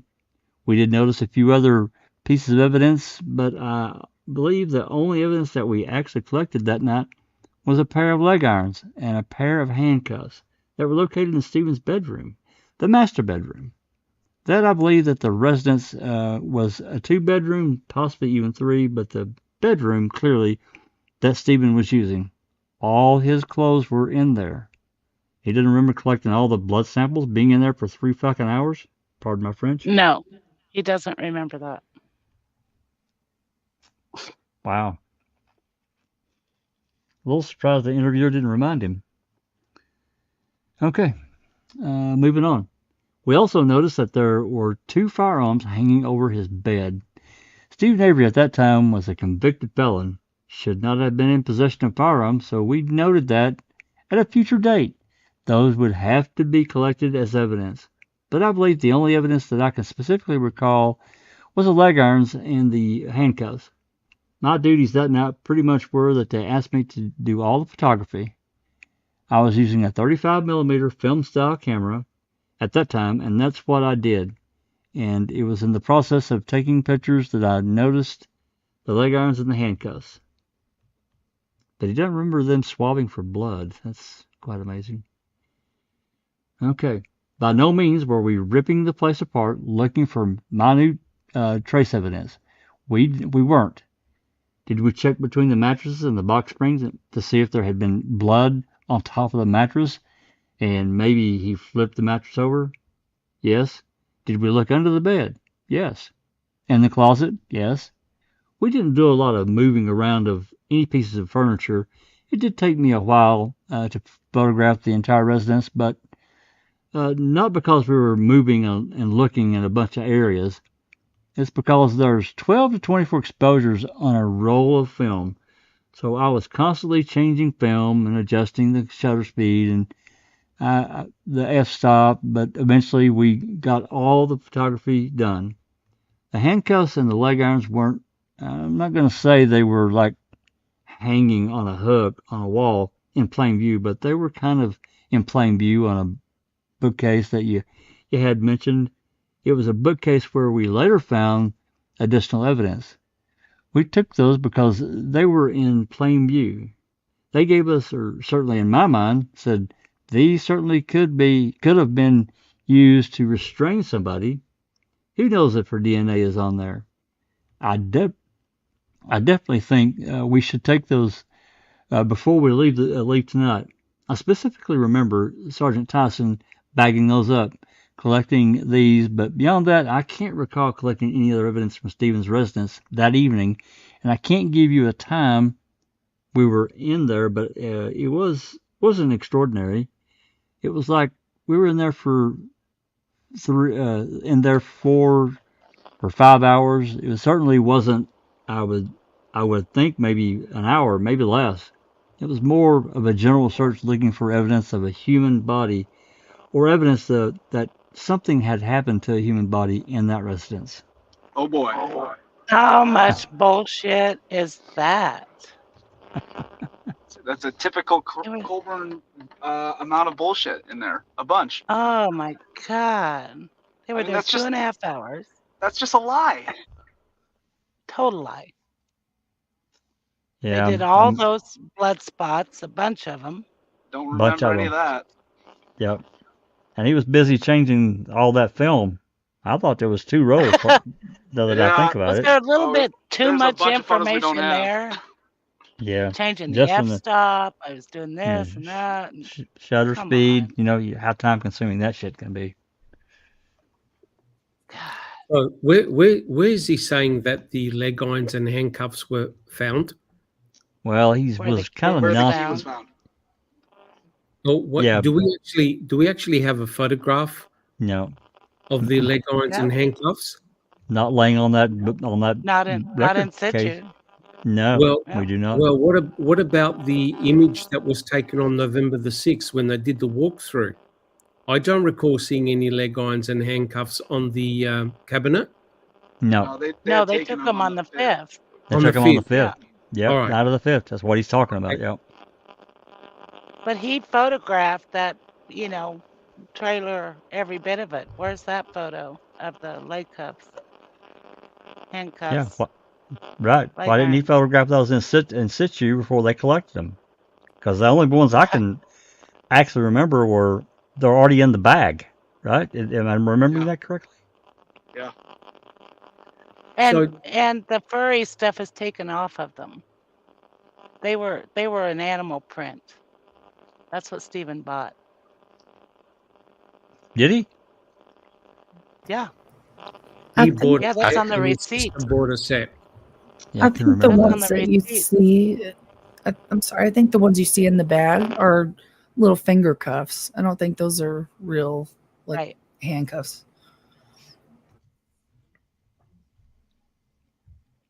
Well, all I can say is this has been a informative read for me. I don't know about the rest of you.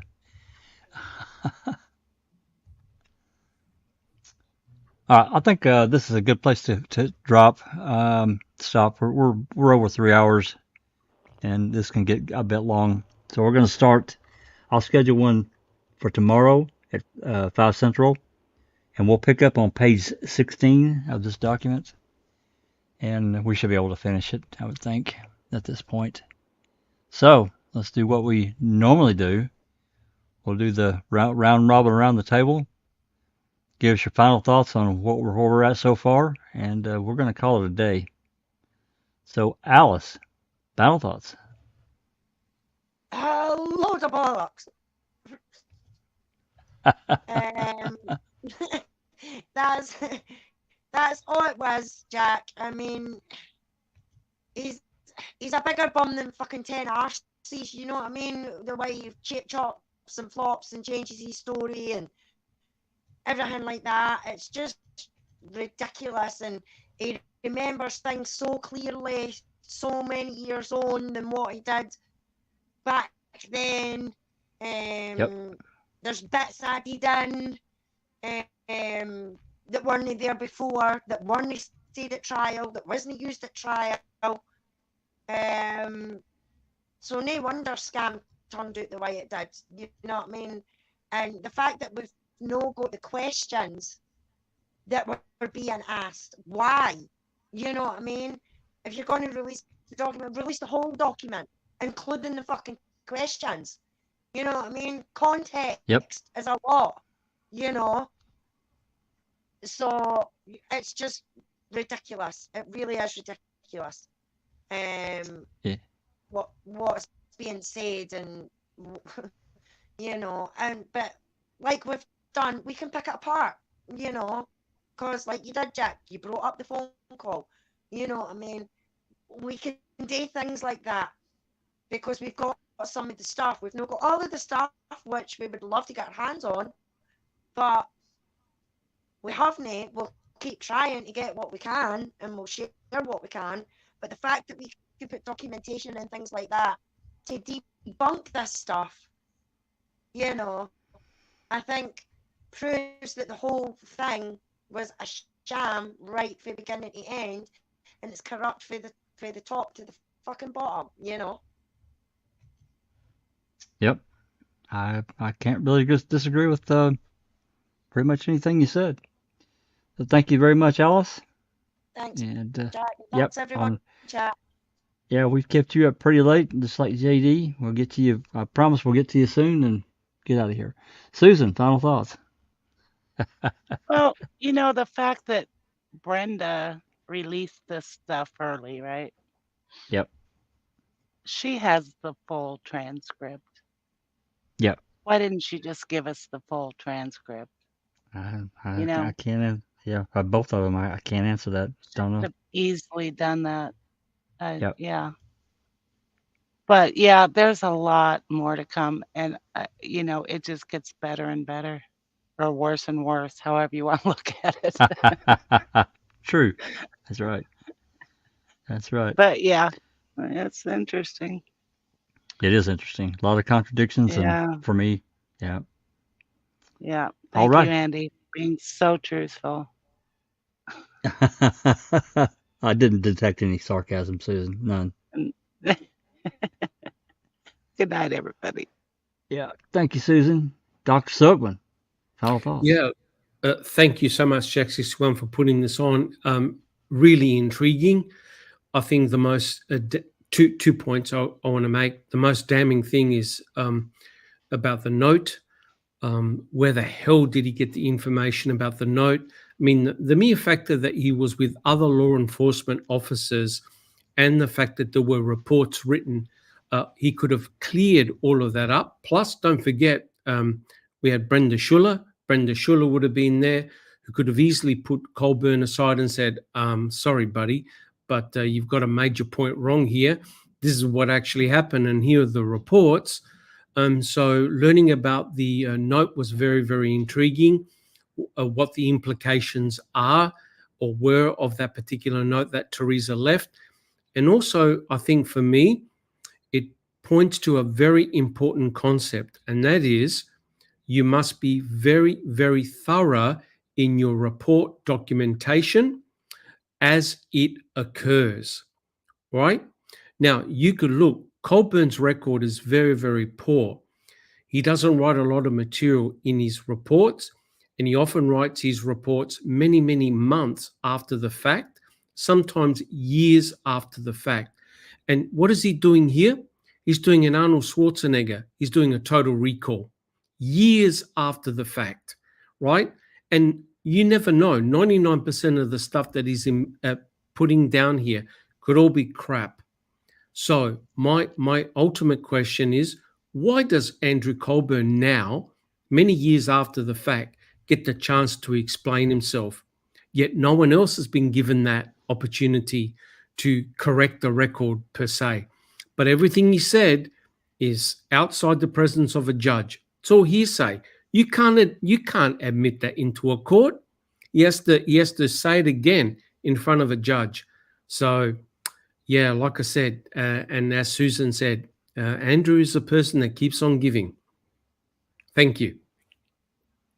Thank you so much, Doc, and good comments. And I'll second that, and I'll add some more when we get through everybody. I promise I'll be quick. Next, we have Allie. Final thoughts.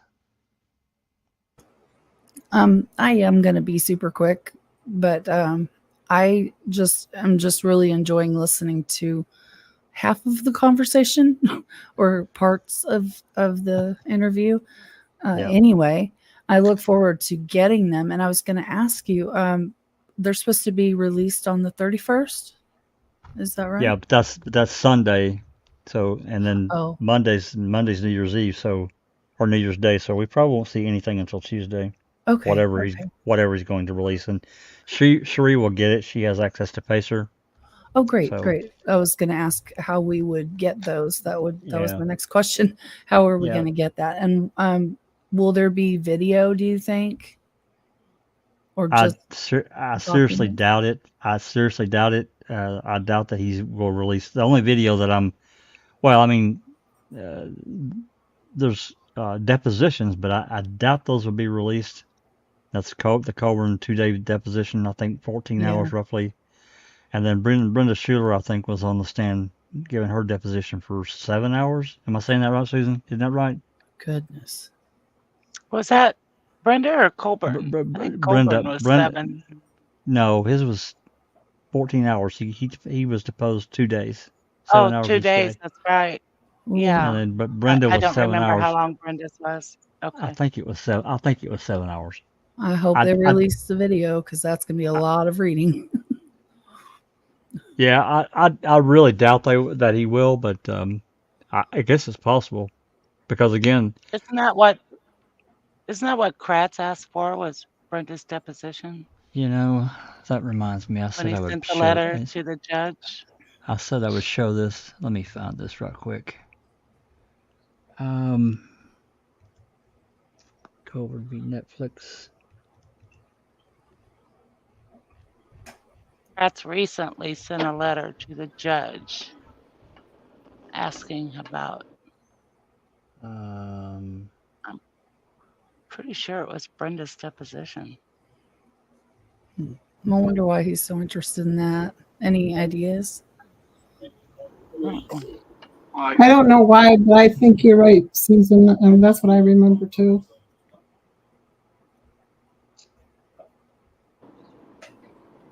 Yeah, I guess I'm a little concerned because I think what Brenda was saying when she released these documents a few days ago was she was saying that what she's releasing or gave to us is the only thing that's going to be released by the judge. And that concerns me because that would be a bummer. Yeah. That's how I understood it too, Duke. But yeah, maybe she just didn't want anybody to look. And well, she knows that there's been 2 letters sent to the judge. One by just a member of the public, and then the other one by Kratz. And okay, there's that. Cherie, can you remember the last document? The 368, something like that. I believe 369 was the order to release him on the 31st of December. So I think Kratz's request was before that. Is that what you're asking? Yeah, for Ludwig's order, and for some reason it's not on my hard drive. I'm looking to see if I put it in the cloud. I think I did.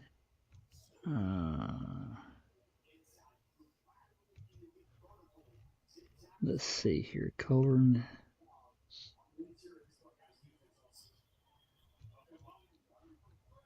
Okay.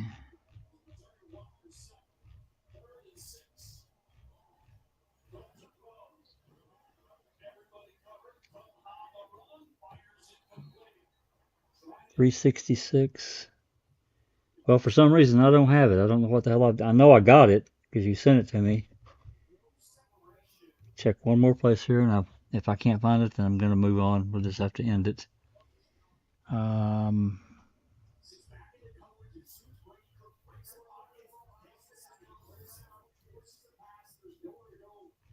Didn't you share that in the open mic, Cherie? Open mic room? I just found the letter. I'll put it and share it in Discord. Okay. Yeah, I'm not seeing it here.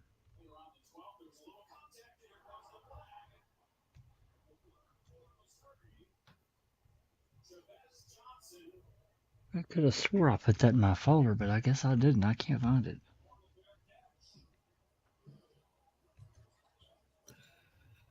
I'm sorry it's taking me forever. I'm having a brain fart tonight. It's all right. I'm doing a quick search on Discord here because I know that you linked it to me. I just put it in SNL.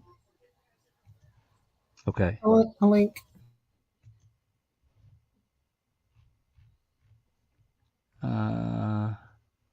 Yeah, okay.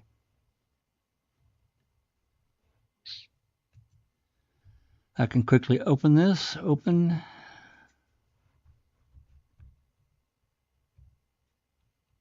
Yeah, this is the Kratz letter, right? Yeah, it is.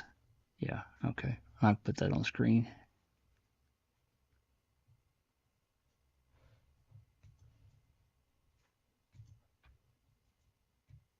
His envelope said Las Vegas, Wisconsin.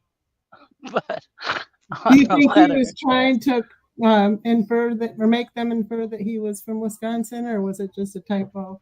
Well, right on the letter it says Nevada, so yeah, who knows? Yeah, this is the letter that Kratz sent. Dear Doug Ludwig, on March 10, 2023, you entered an order in this case, sealing documents relating to the non-party Brenda Schuler, including transcripts from her lengthy deposition. The order sealed documents filed as ECF numbers 279, 42, 26, and 27. Now, we've read 42 and 26, and we're reading 27 until Convicting a Murder is released. As all 10 episodes of Convicting a Murder have now been released, I asked the court to lift the order preventing release of the deposition transcript, and that I be allowed to obtain said transcript from the court.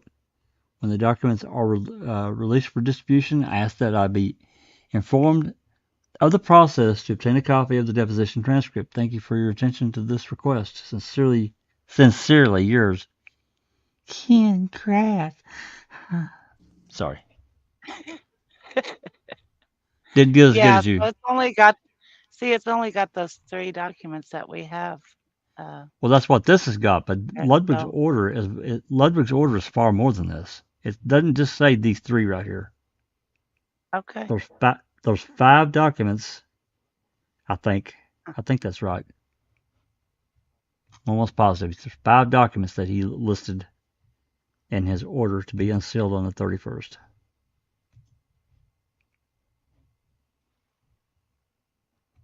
So. Hope so. Yeah, so do I. That would be. Me too.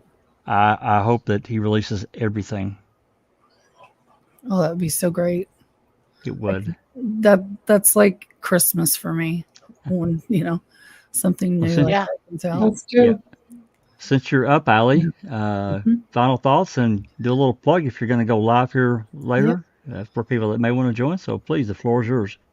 Oh, well, that was all I was really thinking about, mostly, pretty much. But yeah, I was thinking about going live after this. I do have to call Carla first, so I don't know how long that's going to take. If people are around in a little while, yeah, I'm just Allie Apperson, same as my name on in here. If you want to come and join us, that'd be great. Anyone's welcome to join. If Kat or Cherie can put a link to Allie's Discord. You gonna do it on Discord or StreamYard? On Discord. I still am banned from. Oh no, I can do it on StreamYard now. Forgot. Oh, you got it's got hours 28th. Back. Yeah, it's after the 28th. Look at you. It's like Christmas all over again. Yeah, I'll probably save it though, but I'll probably do it on Discord because I'm used to doing it that way now. And okay. Well, if one of the mods can put a link to your Discord, well, actually, I could probably do it. Yeah, Jeff's got the channel, so thank you, Jeff. Thank you, Jack, and everyone for letting me join again. This has been great. Absolutely. So glad you're back. All right, Allie, thank you so much, and hopefully we'll talk to you again here in a bit. I'll certainly will try to join you if I can. So, hey, we have a new member. Look at that. Thank you, Zephyr. Really appreciate that. Appreciate the support. So next we have Cherie. Final thoughts. Thanks very much for another thought-provoking live, and looking forward to hearing more, even though it's disgusting. But it's illuminating too. So right. It's kind of like looking at a car wreck as you drive by on the interstate. You slow down, you got to look. Can't help it. Yeah. Well, thank you, Cherie. And then next we have Duke. Final thoughts there, Duke. Yeah. Well, just real quick, someone put in chat, I think it was Danny, put in chat, what does Ken have to do with this or not? He's not involved in any of it. It's scary to know that he's still this invested in everything surrounding this case, and it only can lead to, there's only one reason why someone would still be this interested, and it's probably because he's concerned of what might or might not be in there. That's the only reason I could think that he would have any interest in some of these documents, but that's besides the point. As far as tonight, I think that the amount of storytelling that Andy does really helps cement the fact that this guy, I have the utmost respect for law enforcement and veterans of this country, everything that they've done. But this guy here, Andy, he is a professional bullshitter. He really is. And I don't think he's some criminal mastermind that had, these this grand scheme to set up Stephen or anything like that. But what he is proving to us during and now after this whole investigation is that he likes to lie and make up stories. And, his, I guess my thoughts on who he was as a person really kind of all came together when he tried to blame making a murderer for his marriage ending. And then we came to find out that he cheated on his wife. I mean, that's what professional bullshitters do. It's terrible. It's terrible. And that's the character of this guy here. So, I don't think he's the criminal mastermind behind this whole ordeal. However, he is a bullshitter, and we heard a lot of bullshit from him tonight. So that was enjoyable and frustrating at the same time. But I'll deal with that, and I'll be thankful that I didn't smash any iPads tonight. Right, Doc? I've run out of iPads, good buddy. I've run out. Yeah, certainly certain aspects of these cases, you kind of have to put everything away, no doubt about it. Okay, thank you, Duke. Appreciate the commentary and your thoughts, as always. And then we have JD, final thoughts, sir. I just repeat what I said last week. I like listening to Andy's comic book strip, and I look forward to the rest of the document because, like you say, everything varies from year to year, so God knows what left he's got to stay in the rest of this thing, but it'll be an interesting read. Absolutely. Thank you, Jay, and thanks for staying up with us. I know it's really late for you. My thoughts are, and I've said this probably on multiple social media platforms, on Discord as well. Andy really is continuing to embellish these various events to a pretty lengthy degree at this point, in my opinion. And I don't know why he's doing it. I mean, I know it's, they're trying to promote this. We're back in 2018 in this time frame, and he's talking. So basically, he's 15 years after.